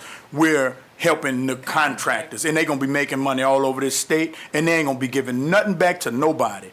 So if this was a penalty popped to mind, that's not the word. But if it's a penalty against our constituents, I'll be, yeah, waive that. But if it's a pleasure of the contractors, I would say no. No. They tag on everything. That's why I asked them, can I go get my own material? Well, and that's And exactly some of them right. said no. So- And I said, well, I'll get another contract. But exactly, that's exactly right. When I got ready to build my house, I'm like, I want an itemized list of everything I'm paying for. We're not And helping let's not assume that our citizens wouldn't do the same thing, Well, no, so no, they no. would know I'm whether or saying- not. What I'm saying, but they can't do that with electrical. They can't. They gotta have a licensed state electrical contractor to get that pole. Exactly. And he's gonna put a price in there that we waived. Okay, you're making an assumption, but okay. No, I know. You don't know because you're not the person who's doing it. You're not a contractor. First of all, they don't have enough in town to even get this done. So Okay. you're not gonna find, I can name you 5 contractors in New Iberia right now that can actually pull a permit. But I'm not gonna give them free publicity right now. All right, I will Okay. tell you Again, it was this. just a One at a discussion. time. Yeah, it is a discussion item. Marlon brought up a good point. It's gonna be in the contractor's bill. One way or another, it's gonna be in there. Okay, The worst thing a constituent can do is give a contractor money ahead of him doing the work. Oh, yeah. Do not give a contractor money until he has had his inspection. I don't care what you do. agreed. And all I'm saying is, So what y'all do with the fee doesn't matter, but we need to educate the constituents not to give them the money. Because I've had people here pay out $20,000 to contractors and be left with nothing. No agreed, work. agreed. Like we said, I mean, my guy, the one person who told me he would not give me an itemized list for everything I'm paying for when I'm building my house, I told him, goodbye. The next guy gave me an itemized list of what I paid for. And I looked through every nut, bolt, whatever, piece of wood. I knew exactly what I bought. And I would think our citizens would do the same thing. They wouldn't just pay for something without knowing exactly what they're getting, an itemized list. And maybe we'll educate them to make sure, but again, I was just trying to look out for them during the emergency declaration. Yeah. This has been a great discussion. Look how good discussion. None of it should ever back up from a discussion. Contractor did. That's what we're here for. Man, next meeting, we voting on this thing permanently? No, this is just a discussion item. It's just a discussion. It's just a discussion right now. I'd ask for us to talk about it more. Yeah, it's just a discussion. Yeah. But when it comes to a vote, 2 meetings, If 3 it goes that meetings? far, we'll see, but that's why we have these discussions. Yeah. This is game day for us. We only get this twice a month. I don't care if we stay till 10 o'clock. Question, Yes, get Jeff. the damn thing on. When that dark day comes, Yeah, there are oh, gonna be all kinds of things that you're gonna have to do and consider and have Oh, yeah. special meetings Oh, yeah. for. You're right. There'll be time to deal with this issue. Agreed. Laney, you got anything to say? No, Ms. You only wanted Marcotte to was- speak. I'm picking. Brooke. I will say, I appreciate the discussion because I thought it was going to be the resident that would have to go and get the permit. I didn't realize it was going to have to be a contractor. Right. I had no clue. So now I'm learning something new here, with the discussion. So I appreciate that. Yeah. I mean, I even came up here when my builder got the permit. I came with him. They got charging.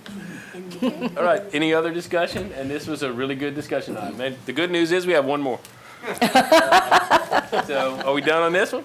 Thank y'all. Yes. Thank you, guys. No, Sir, tell the contractors to waive that fee. That'd be nice. You're laughing. Some will. I know. Some will. Okay, now we're moving on to discussion item 9B. Discuss the enforcement of the City of New Iberia junk ordinance. Brooke Marcotte. Councilwoman Markcott, Here I am talking about junk or trash yet again. that's okay. It ain't the trash can, it's the It's junk. part of Oh our, my it's part of our job. Goodness, it is something else. So I have a few actually in my district residents where poor Mr. Jimmy goes and puts a little door tag, clean up your yard, nothing happens. What are we supposed to do? Especially in a particular case where it's apparently parts of houses that are just kind of spread all throughout the yard. It makes the yard look terrible. It makes the neighbors angry, depreciates the value of their homes. If anyone wants to put their house up for sale next door to this house, no one's gonna buy it because you look at that and it is so ugly. And I don't like ugly meets code. I know that's your jam. I don't like it because of this I particular don't like it either, but that's why I situation. like to point it out, because there are many times that there is not. It's like there's nothing we can do. And I don't say there's nothing, we can't give up, but I can tell you that the process we have, you turn it in, it goes to Jimmy, Jimmy sends a letter.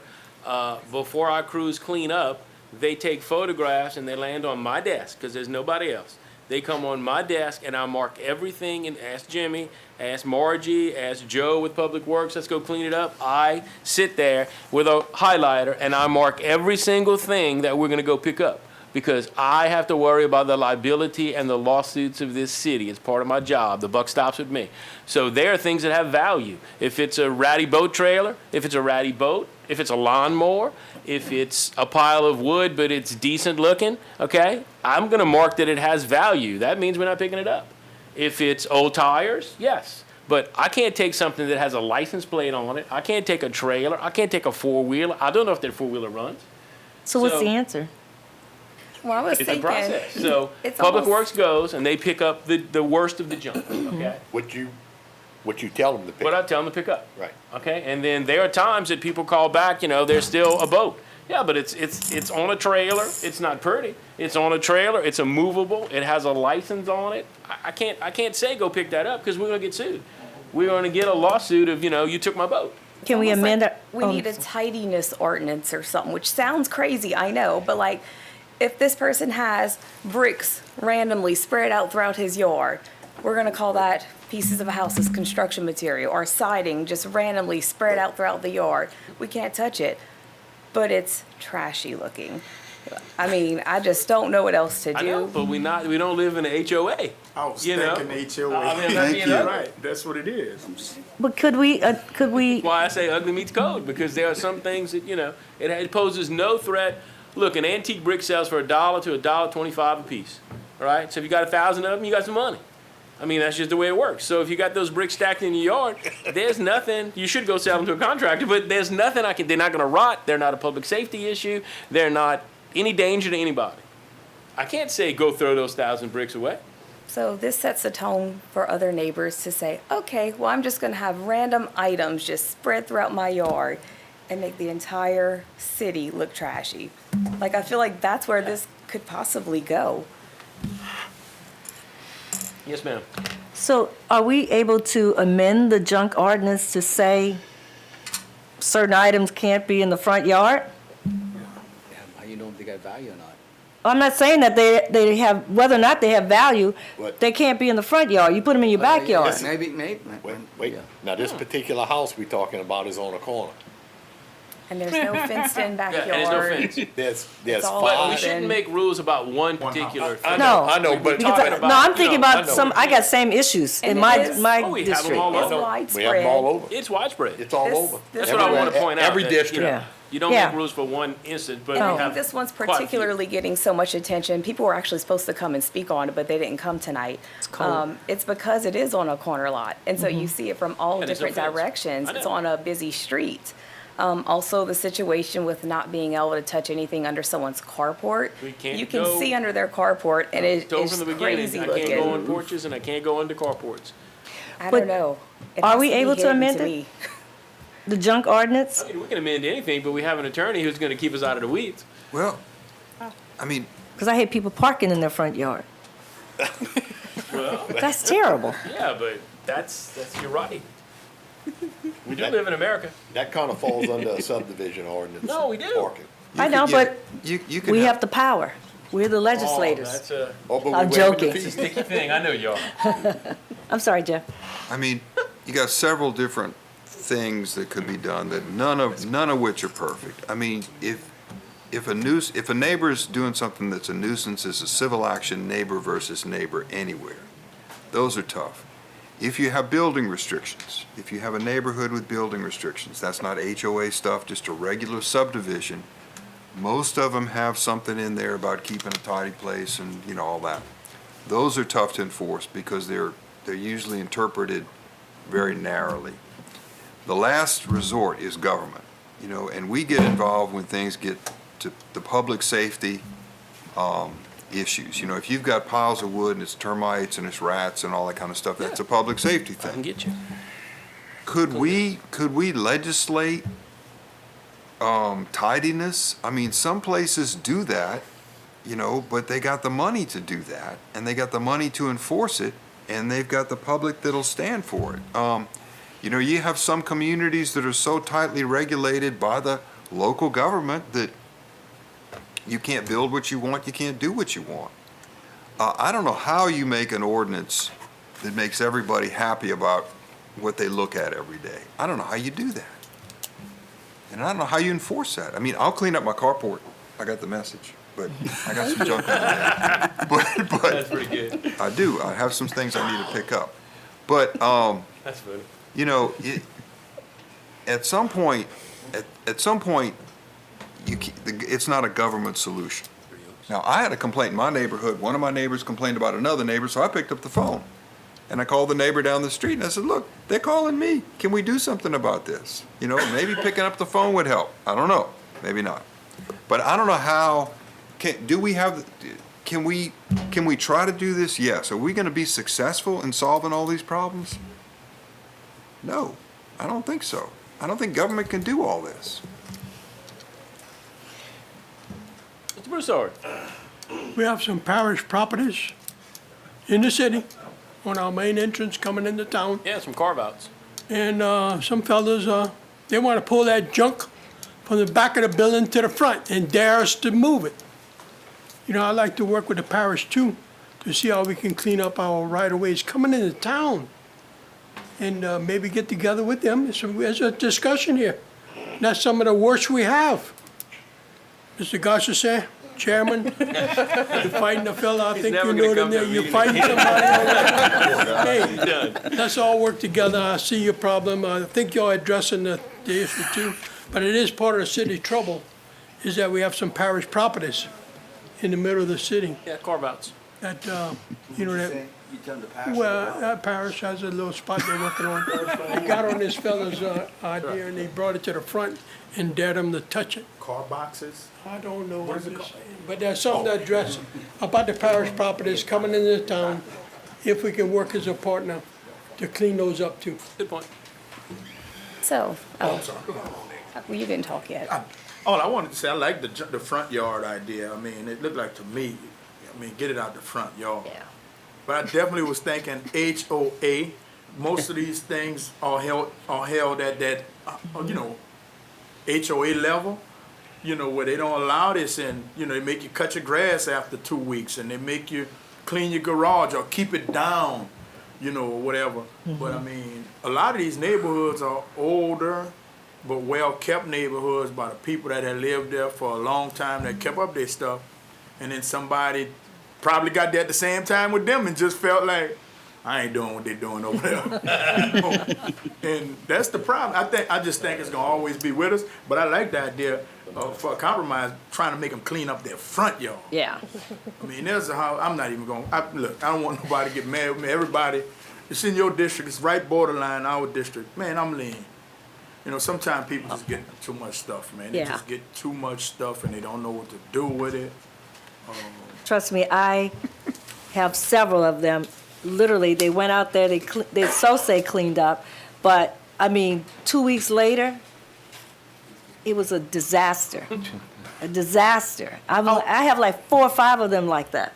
Drives me crazy. Our mayor got a lot of stuff, but he got a lot of places to put his stuff. We have them go put it over By at my the new house, school. I have a lot of old trucks. They all run, they all licensed, they all insured, and they all over 25 years old, so they're protected by Are they in the state. front yard? And they in my front yard. And I love them, man. They But are. I do rearrange them. I do rearrange them, but Okay, we don't need you to put them in the back. my front yard. So Learned a long time ago about antique cars.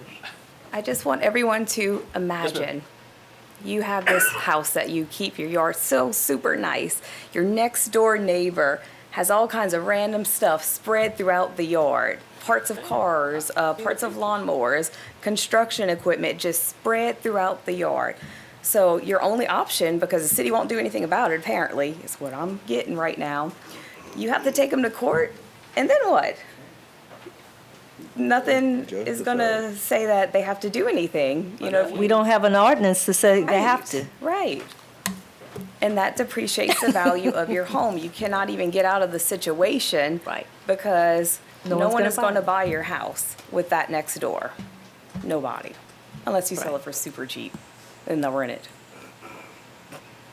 There's that. Yes, ma'am. Well, on occasion, we have taken people to court and, they had to clean up. You know, so that's an option, but that took maybe 4 or 5 years to do that. Wow. So I'm saying it can be done, but it takes a long time to do it. And you do have to be diligent in doing it. So Okay. over your next term, maybe something will happen. So we're at our end of the rope basically with you, right, Mr. Have Jimmy? you've been there? Yeah. This, I mean, we in general, but while Yeah. we have This you. particular Yeah, situation, let's talk about yes. this. This one particular house? Yeah, just for a sec. Well, when I went out there, there's about 10 boxes of vinyl siding in the yard spread out.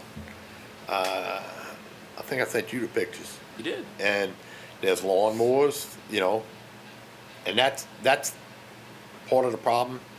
People working on other people's lawnmowers, scrap dealers that go around town, pick scrap from piles and bring it back to their house. That stuff has value to them. That's how they make their living. Yeah. So you try to take one of them to court. I've been dealing with one for about 5 months now.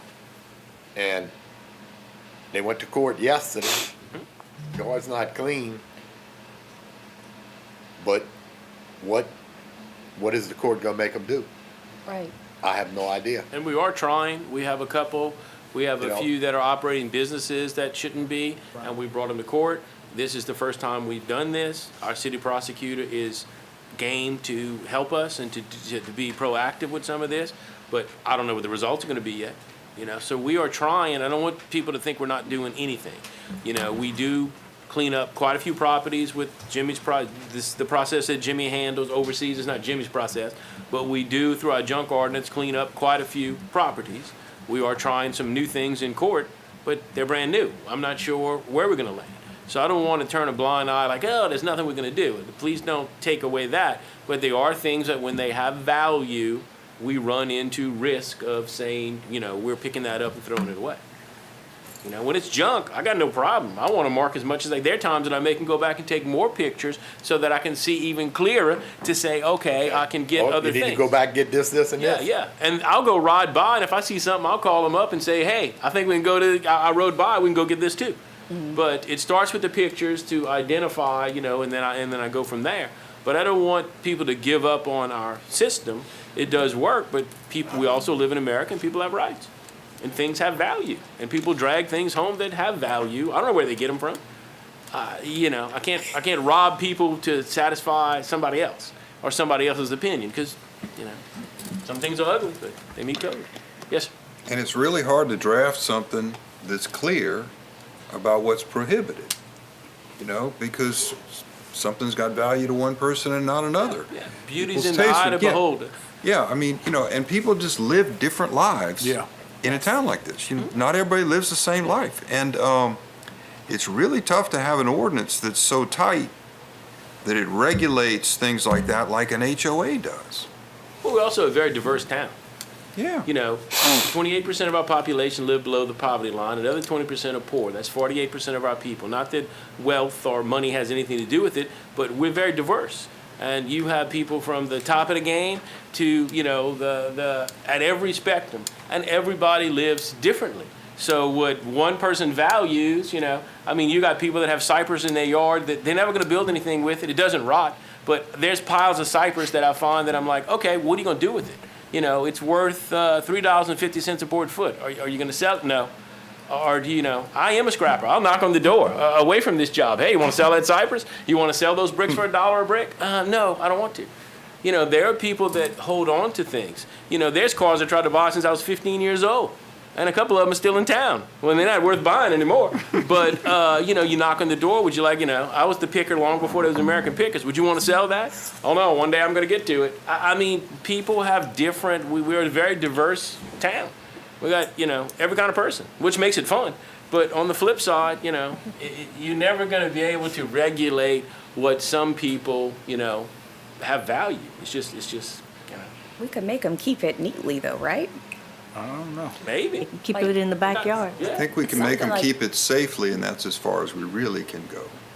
I found the only way we do anything to help something like this, and we've done it a couple of times in my district, embarrass the neighbor, embarrass that person, and it gets clean the next month. So downtown, we could have a wall of shame. The neighbors embarrass them some kind of way, and I'll be darned if it doesn't get clean. Them 3 campers that are in the front yard, 2 of them are gone. You're keeping the good one. So if you get them some kind of way where the neighborhood gets on board, it might help. Yes, sir. You know, another thing that's gonna be a challenge, most of those people, they know the law. They know that you can't touch their stuff in their yard. It's got value. Or under their carport. Jimmy, because I don't hear from the family on Zad Street with the pile of trash and That's another one. that's in the backyard. You know, I don't wanna call no families names Yeah. or anything like that. Yeah, but I haven't heard lately. Yeah, I hadn't heard anything There lately is one- either. There is one we sent a letter to in that area, and it seems like they cleaned up. That's what I feel like. I Yeah. feel like this. And another thing, you'd be surprised how much a phone call to those people would help. I mean, a plea. Look, I need your help. You know, Nope. I've done it, but I've done it, not them. Not And so them. that's the type of that's the diverse people that you just will never change. Yeah. And to make a law for those that one person that will never change, That's what I'm getting at. yeah, that's Then we go too far. It's tough. Then we have a law that is so restrictive, you know, because that one person will never change. We're trying to regulate from the you know, the extreme. because there are also those people that don't know that they're doing something wrong. I didn't know I couldn't keep all this stuff in my front yard. So you get lucky sometime, and those that don't know, they'll say, okay, I'll clean it up. But if they know, and they know the law, Yeah, I mean, you're making a rule for one person. I understand. Yes. So if we were to amend, the ordinance and said, you know, and this might not help in your case, Brooke, but say, you know, we don't want junk in the front yard, or we don't want stuff in the front yard, because like you said, it might be of value to them. Because here's the other thing, though. If I'm the person living next to them, it's like the point Brooke made. You're affecting the value of my property. So how do we protect those citizens? Because if I need to sell my house, I want maximum value for my house. I don't want to have to give a discount because my neighbor is a slob. It's just not fair. I mean, in this day and time, you want to get the most amount of money you can get for your house. Everyone does. Absolutely. So can we come to some happy compromise and say, okay, let's amend it to say it has to go in the back, so that's not the first thing people see when they drive up to the house? And again, there are a lot of situations like that throughout the city. I got a bunch in my district. I get calls about them all the time. Oh, yeah. I turn them in they pick up a couple things, or the city goes and pick up a couple things, but it doesn't change. The next week it's right back. where it was. Exactly. And it does, because like, there's one lady that literally went to court because her son had car parts in the front yard. And I went with her to city court, and she got fined. Well, guess what? I passed her the other day. There's more car parts in the front yard. So my thing is that, you know, and maybe we up the fine. I don't know what the fine is right now, but maybe we up the fine on junk. 280? Almost $300. Yeah, almost $300. Right. I don't know. It's just, I guess I don't want to be in a situation where we just, you know, trying to tell people what they can and can't do. But at the same time, I also want to protect people's property so they don't lose value. Because that's the other thing is as people come into our city and they're looking to see if New Iberia is a place they want to live, I don't disagree that's a with that. problem. I have to map out the route. I say that all the time. I will take people around town, and they will That's- come, and we'll do a development, and we'll do a deal, and then they call me later and say, Fred, I got across town way quicker. And I'm like, yeah, you did, because I took you on the best route. I mean, I have Exactly. to plan the route because I see things that, I mean, I'm not disagreeing with Right. any of y'all. It's just to figure out, you know, how far is too far. Agreed. And that's kind of the point of this. We're not going to solve anything tonight, but we have to decide how far is too far and what do we think is practical, is feasible that we could enforce, that we could afford to enforce, and that doesn't infringe on, you know, because people have different expectations of the quality of their life. Those car parts are nothing to you, but Right. to somebody, you know. If it's a transmission for a GTO, I'm in. I mean, you know, those are, it's all perspective. shouldn't be in your front It's all yard. perspective. I didn't say it shouldn't. Right. But it's all perspective. But I'm not, I think this But- discussion's good. Yeah. And we can compromise and head somewhere, but it becomes how far, you know, how far do we think local government should go? Keeping a yard neat and tidy, is that too far? Yeah. Yep. Well, you gotta define neat and What is the tidy. definition of that? Yeah, you gotta define neat and First- tidy. Mr. Jimmy decides. He goes, he gets the complaint and decides, is this We neat better and go look and tidy? see what his house looks like. No, I want a committee. yeah, one person can't decide. either. Yeah, not doing that. that'd be good, a committee. Is Yeah. this neat and tidy? Is this acceptable Yeah. for the city of New Iberia? Is that overreaching? Yes. Sir, I think that is a big overreach because I'm like Freddie, I got a crawfish skip in my front yard. Now, do I move in and cut my grass? My house stays clean? Yes. But I wouldn't want somebody to come and try to tell me I got to move my boat.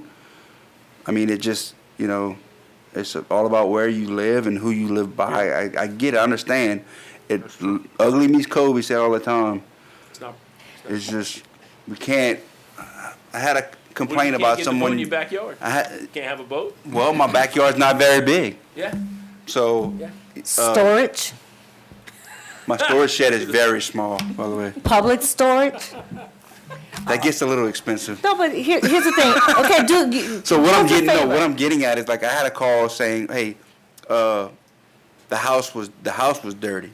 Now everything around it was neat, but we can't go and pass an ordinance to tell somebody to wash their vinyl siding on their house. That's how they live. That's what they want. So it is kind of overreaching. I would say. We do have an ordinance on tall grass. So if you're saying you want to keep the yard tidy and clean, You would be surprised the complaints I get from From the my tall, boat? no, from the tall grass. The residents, they come look at the pictures, and when I go out, it's over 12 inches, but then when the city goes and they want to know what the $75 is, well, that's the fine. You are out of compliance. Right. And they don't understand that. Where's my warning? They want a warning. That is your warning. Look, I It's a understand- $75 Hey, warning. Didi, I understand right. where you're coming from because I've had neighbors directly next door in the past, and it's been a battle now. Well, that's what I was So, gonna ask you. Can you ask your neighbors how they feel about your boat being in your front yard? no, No, my thing is, they haven't complained to me. My neighbor across the street has they too. probably telling the so- neighbor on the other side though. Ah, well, Okay. I'm just, it is what it is. If they wanted it different, like you said, go move to an HOA. no, but all I'm saying is that there are options for you as well. I mean, I know it's your property, but you have to think about your, I mean, to be a good neighbor, you have to think about your neighbor. You have to think about what you're doing to them. And in a situation where you got that boat in the front, they want to sell their house, people gonna be like, oh, I wanna live next to somebody with a shrimp boat in the front yard. Go Crawfish put skip. that, well, shrimp crawfish, boat. sorry. These are my front Go put that boat in doggone storage. He is a good neighbor. You bring him crawfish. Don't work that way all the time. Hey, I'm just saying, we need to figure it out. I don't know what it is. Do I don't what? know, I don't know the answer. I'm just trying to come up with some suggestions. Let's do a clean up your front yard campaign. Now you see, now you talk, now Yep, you head. along with the, Now you head yeah. somewhere. City proud. Yeah, now you head what? somewhere. Oh, City Proud, Clean yeah. up your front yard campaign. Yep. And that's gonna shame them into cleaning up their front Well, it yard. might, Mr. Broussard actually y'all are hitting something. Maybe that's the Yeah, ticket. yep. Maybe this discussion, we start and we try some initiative. Why not? It could be along with the don't litter in New Iberia campaign. Keep New Iberia We beautiful. actually have ARPA money to do that. Yeah. We actually have $50,000 that y'all set aside, that Hillary went to a litter convention, and she's come up with some ideas from You that. don't want me in and charge of we that committee. actually, you know, that's probably the nugget of the night. That could be cool. You hit on something, and I That just, could be really good. and I Thank mentioned you. it, I mentioned it to Marlo, and maybe we can't do this, but thinking out about, if the city was to put a dumpster in a neighborhood and say it's cleanup day, bring your trash to the dumpster or something, clean your yard up. I don't know what the legality is behind it and what it would cost, but things like that would make, say I put a dumpster in your neighbor and say, look, Saturday, everybody got junk, bring it to the dumpster. You know, instead of, okay, we already are doing district cleanups. Correct. We've already had some. We're gonna have another one. Maybe we spin that, and Pelicans will give us a dumpster, we get a dumpster, and it becomes. might sound crazy, but We're not picking up cigarette butts and litter this time. We're going after, help us clean around your house, help us pick up the junk around your yard. I mean, you can try. Yeah. I mean, we have a cleanup coming up on December 3rd No. Start out with you. Put the dumpster. with Marlon and me. And you notify your residents, say, look, we have a free dumpster to dump trash in on this day from this time. And Oh, bring trust all me, that when we stuff. did it on Ann Street, we got more junk than we left it a week, and Bring all man, that stuff in your front yard. so much trash in that thing. I might bring one of my old trucks to haul the trash. We'll You take know it out what the front yard for a while. You know what else I noticed? A lot of people, they like their lawnmowers and stuff, working stuff that they use, keep good yards. They'll cover their lawnmowers up with blue tarp. They'll cover their barbecue pits up, and they'll cover it up. They don't have a shed, Might have Right. something like that. But it looked bad. But Is it in the front yard? yeah, most of them, yeah. Oh man, you know, Okay. yeah, lawnmowers, barbecue pits. I'm trying to think of what other stuff they put in the front yard, and it's like they just cover it up to keep it out of the rain. And I'm like, damn, all they need is a shed. Seriously, you see that all around town. Like not all around town. I know in my neighborhood I see that. And then if they get a shed, it's like, okay, that'll work. So some people clean up your front yard campaign. It's a good idea. That'd be good. Do it in Lafayette, no, let's do it over here. You Let's got combine the issues. advertisement We'll all the waive the time on permit TV. fee for a shed. Because this is an emergency. No. This is an emergency. It's a This declared is not an disaster. emergency declaration. All right, I'm sorry, I just had to do that. Another really good discussion, and, we head somewhere, because the good thing is, we do this, and, it's not bull. We come back, and everybody thinks about it, and, something's gonna come out of it. I hope so. Yeah, I know you do. I hope so in mine too. Okay. And I'll clean my carport. You. I'll move my Freddie, boat. go take those trucks out of the front yard. They in a parking You space. gonna move a boat? Yeah. All right, now we're moving on to Councilman's remarks. I would ask for an indulgence that I could go first. All right, I want to talk about our road tax. Okay. We put an initiative out there. It failed by 133 votes. That was an initiative to take the tax dollars that we have, no new tax burden, and it gave us $35 million over 20 years to invest that was dedicated to our roads. Well, we missed the mark. I'll take the blame for that, by 133 votes. So what's half of that? 65 and a half? Well, you can't have a half a person. So let's say if 68 people had changed their mind and come along with it, it would have passed. But it wouldn't have passed by much. So I took a message away. I gave a comment that I'm proud of. Said we have the best voters in the world. Our voters are always right. And I got the message, because I did. Now the message I got is half the town was ready to reallocate those taxes, because the taxes weren't going up, and to fix our roads, which is very important. And we get complaints about our roads continuously. Half the town wasn't there yet. Well, maybe it was my fault of the message. Maybe they didn't like, I get all kind of reports back, okay? You know, they weren't clear on the wording. It didn't say it was a renewal, because it wasn't a renewal. It was a reallocation. I don't get to name or to word how it goes on the ballot. The state does that. So I couldn't put, hey, it's not costing you any more money. But it really wasn't costing you any more money. So, do we still need to fix our roads? Yes. Do we have 12.5 million that we're spending now? Yes.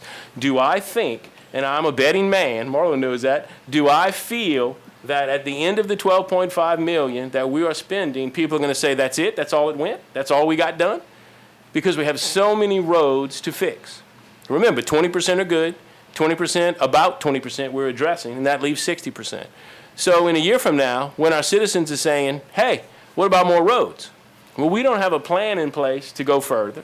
We won't be able to float another bond, at least not without doing something. So I don't think this is over. I feel that it's incumbent upon all of us to find a way to keep going with our roads, because we have to. So, you know, they smell what I was cooking, and half the people wanted it and half the people didn't. I'll take the rap for that.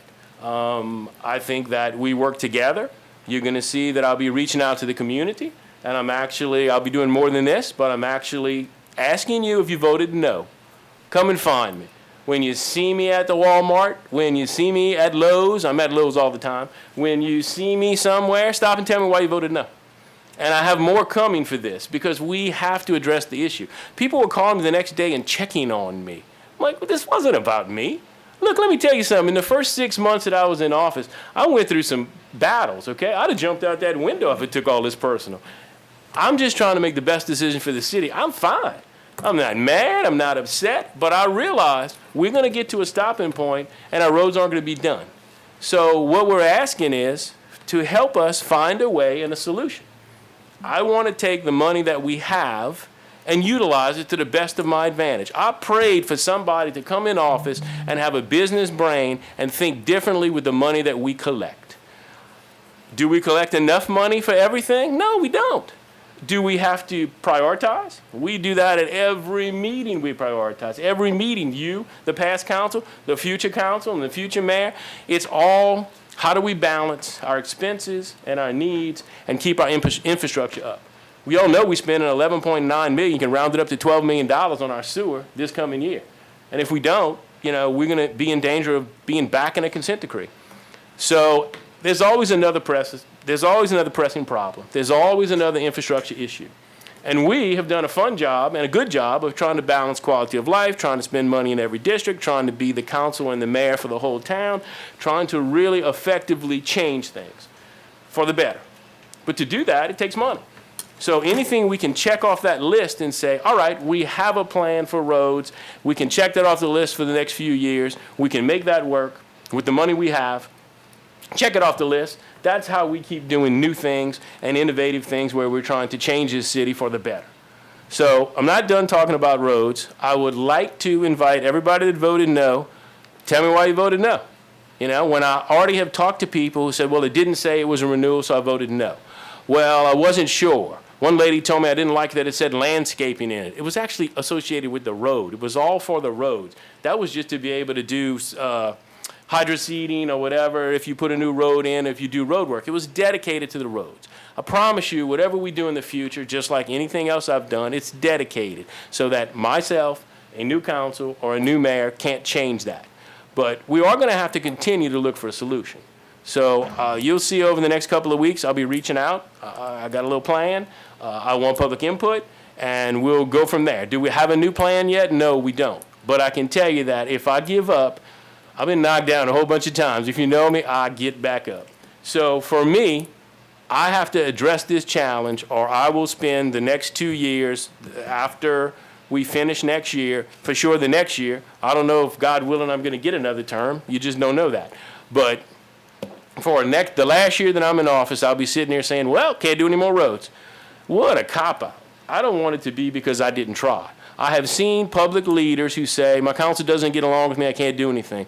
We're broke, we don't have any money. One excuse after another to not make something happen.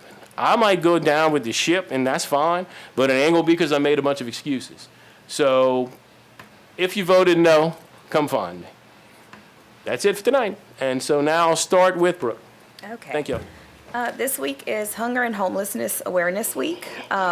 Our Iberia Homeless Shelter, they generate funds basically off of donations and grants. So if anyone is feeling generous and you want to donate, y'all can call them at 337-369-9900 and see what they need. It might not be funding, it might just be something else. Maybe you could donate items to them.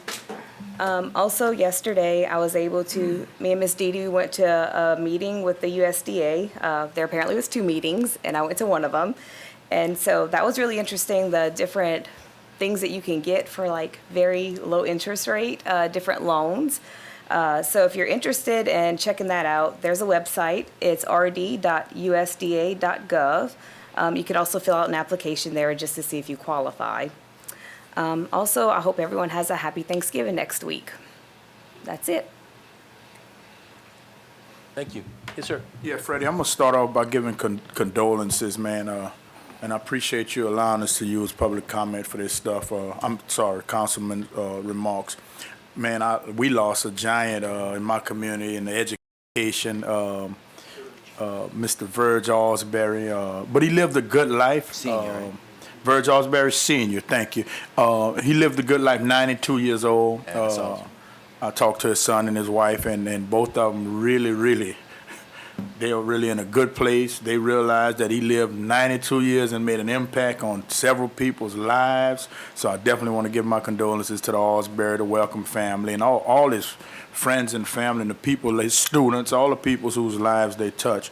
And I would also be remiss, I have a cousin that passed away. He was living in Atlanta, Leroy Joseph Jr., LJ, as he's affectionately known. He passed away. He was living in Atlanta, and that's my family. Mr. Osbury was a giant, but I also have to acknowledge my family and his dad, Leroy Joseph Sr., and his family as well. My family, the Lewis family, the Gaddison family. I just want to give my condolences to him. He was young. I think LJ was 49 or 50. He was a little younger than I was. One life well lived and one gone too soon. But that's life though, and I know that's not I know that's not our job is. But at this platform, I want to kind of use this platform to comfort some families and acknowledge, their impact to us. But also, man, happy Thanksgiving. Happy Thanksgiving. It's all is well that ends well. Happy Thanksgiving. Be safe. Stay warm. Mayor, the tax. Let me know what I can do. I wanna see it happen if we have an opportunity. Congratulations to all the people who ran, and won. So and all the people that went out and vote. So this process is amazing, man. It's been here before me. We got to get in the game if we want to change the game, and that's what it is, man. Happy Thanksgiving. Thank you, sir. Extend on the Verge, Osbury. Anybody in the education department, bus driver, anybody has high respect for Mr. Verge and his wife. Both served in the education department, and we appreciate all the service that he gave. Mr. Mayor, thank you for sending the trucks around, picking up the garbage cans. Ooh, we tried. I mean, That's a look, whole it's nother issue. it's helping the system a lot. I appreciate you stepping up and cleaning up the town and picking up those cans. We'll continue. Republic promises tomorrow they have a big crew out. I will believe it when I see it. They're 3 weeks into doing what they said they would do. I do owe them a little money. I talked to I finally got up the chain and said, we're not settling up and you will cover the cost of Public Works. Public Works has been out there for 3 days. I will continue to do that. It is probably the worst work I've ever asked Public Works employees to do. They're picking up garbage cans. They're full of trash because people kind of, figured they're getting rid of the can, I'll fill it up. Let them pick it up. So we're putting them on flatbed trucks because we're not garbage men. We're not set up.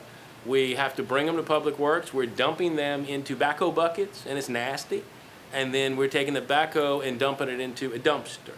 So it's very labor intensive, and it's not pretty and doesn't smell good. but our men are doing it, and women, and so we will continue to help with that because we just can't take it. I mean, you have 3 weeks of cans around our community, and it has been confusing enough, and it is an eyesore. So Public Works is spending money doing that. I'm documenting that so that I can send Republic the bill. The two gentlemen I talked to were actually very cooperative and very understanding. The guy who's the bigger boss swears they're coming with a bigger crew tomorrow. I am hoping and taking them on their word. They had no problem reimbursing us. I told them that they want to pick up the cans we picked up, and I said, no, I'm holding them hostage. I'll keep those cans. Why don't you just keep getting them out of people's yards? Don't worry about those other cans. They're locked up, and you get them when we in the game. So, but it has been a labor-intensive, dirty job for sure. But anyway, we'll continue. My district, 380-1211, if you forgot the phone number. Give me a call, we'll get to the mayor. Anybody else in town, call the mayor. That's the only way we're gonna clean them up. I had a couple of calls today on some little streets that I've forgotten about. And Mr. Mayor, keep sending your people around so we can really clean up, I will, sir. make sure. So just, if you think about some of the things that went on during the election, but if you think about your school board, and think about your public trash collection service, think about U.S. Postal Service, what do they all have in common? What do they have in common? Good roads to deliver service to the people, amongst other things. Amongst other things.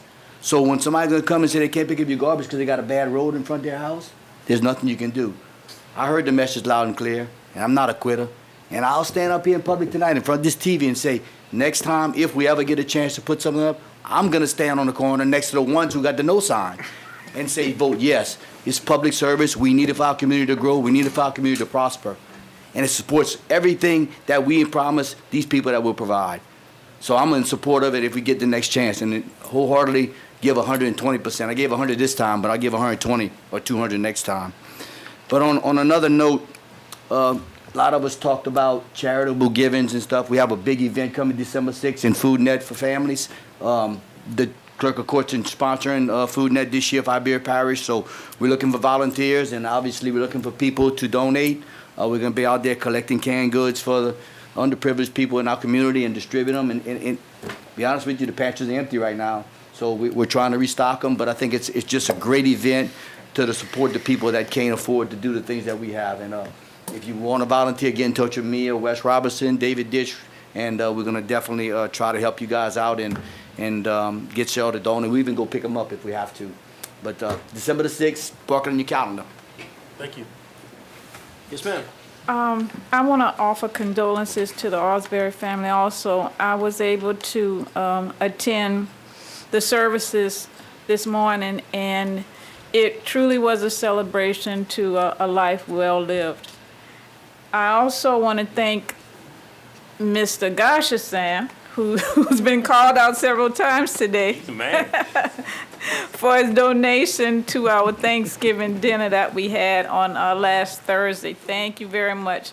I also want to thank the other persons who, donated items to make the dinner and the event such a success.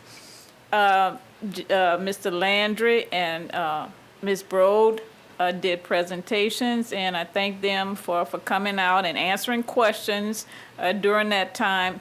And it truly was a very nice fellowship that we had. Everybody, I think, enjoyed the meal, and of course, talking and just being in a festive mood for Thanksgiving. So for everybody, have a great Thanksgiving, and we'll see you at the next meeting. Thank you. So first, I want to remind everybody that we have the second cemetery cleanup this Saturday from 9 till about 12. We don't have a ton of work to do, so it probably won't take a long time. If we can get as many volunteers as possible, we really appreciate that. We need to finish the work before it gets too cold, and that's also weather permitting, because I think it's supposed to rain. So if it's going to rain, then we'll probably have to reschedule again. The next thing is that I want to remind everybody that we also have a Hopkins Street cleanup on December 3rd, and that's also, I think, from like 8 until noon. We want to clean up Hopkins Street, so as the Christmas decorations come up, it's going to be really nice and pretty, because I don't know if you all know this, but the Hopkins Street Economic Development Group bought more Christmas decorations, so we'll have even more than we had last year on Hopkins Street. It'll be closer to, we'll get closer to Admiral Dahl this time around. So we really want to clean up the area and make it look really nice for the residents. And then for all the people that, because it's a major thoroughfare, for everybody as they pass down there at night, it's going to be beautiful. Let's see. The other thing is that, if you are a senior and you are looking for some way to repair your home and you live in New Iberia, you need some help applying for the USDA grant, please feel free to reach out to me. I'll have some appointments open in December, and I'm happy to help you to fill this out so that you can get some funds to fix your homes. That's New Iberia residents. I've been helping St. Martinville and Generate, but I need to kind of hold back on some of those and really focus on New Iberia, because that's my priority. Parish or city, correct. That's correct. And it doesn't have to be my district. It doesn't matter where you live in the city. I'm happy to help you. Also, there's a Toys for Tots drive going on right now. You can take your donations to the Weston Park. They're trying to make sure that they can collect as many toys as necessary to hand out to the kids that are in need. And then there is going to be a Yuletide on the west side, sponsored by GPAL, which is school board member Raymond Shudu Lewis's foundation. And so they're going to be lighting up Weston Park so that people can pass through and see all the trees in the areas lit up on December 17th. So we're asking that you guys come out, make some donations to make sure that this is a wonderful event. There are vendor spots available, so if you sell some Christmas goods, you might want to come out there that day. You can contact Tyra McWhorter for more information on how to get a booth so that you can be out there selling your goods. Okay? And then the last thing, I just want to remind parents that we are still trying to get kids registered for the junior NBA. So if you haven't had a chance to go out there, please go to City Park and register your son or daughter for the junior NBA. This is going to be a wonderful program that the kids are really going to enjoy. And I think it's really going to help put us on the map. We'll be able to play against other cities and win. Okay. Thank you. Thank you. That's it. Yes, sir. All right, so we can save the best for last because you already went first. Yeah, I'm done. I'm done. Okay. I appreciate you bringing it out to the public the way you just did. Ironic, the Wednesday morning after the election, drinking my coffee early morning in a local store, lady comes up to me, complains about how her road, large potholes, her Corvette keeps hitting them, she got to go around to get to her house. I simply asked her if she voted for the proposition. She said no. So then I almost spit my coffee out, but she then explained that she wanted a tax break and also at the same time didn't want her taxes to be increased. And I simply just said, well, that's where you were misled, and hopefully next time around, if there's a next time around, but now we know she can contact the mayor and you can explain to her even better. So hopefully that does happen. Another thing, the veterans event that was held Friday evening was a great turnout. Really well attended. I want to thank the Veterans Association for doing what they did. Everyone that worked to help, whether it was here in the City Hall, the chamber, whoever it was that helped, it was awesome because it was an awesome night to see that. And I also, everyone have a happy Thanksgiving and stay warm. So, thank you. Appreciate it. Our next meeting is December 6th. This was an excellent meeting, and I'm looking for a motion to adjourn. Motion. Motion.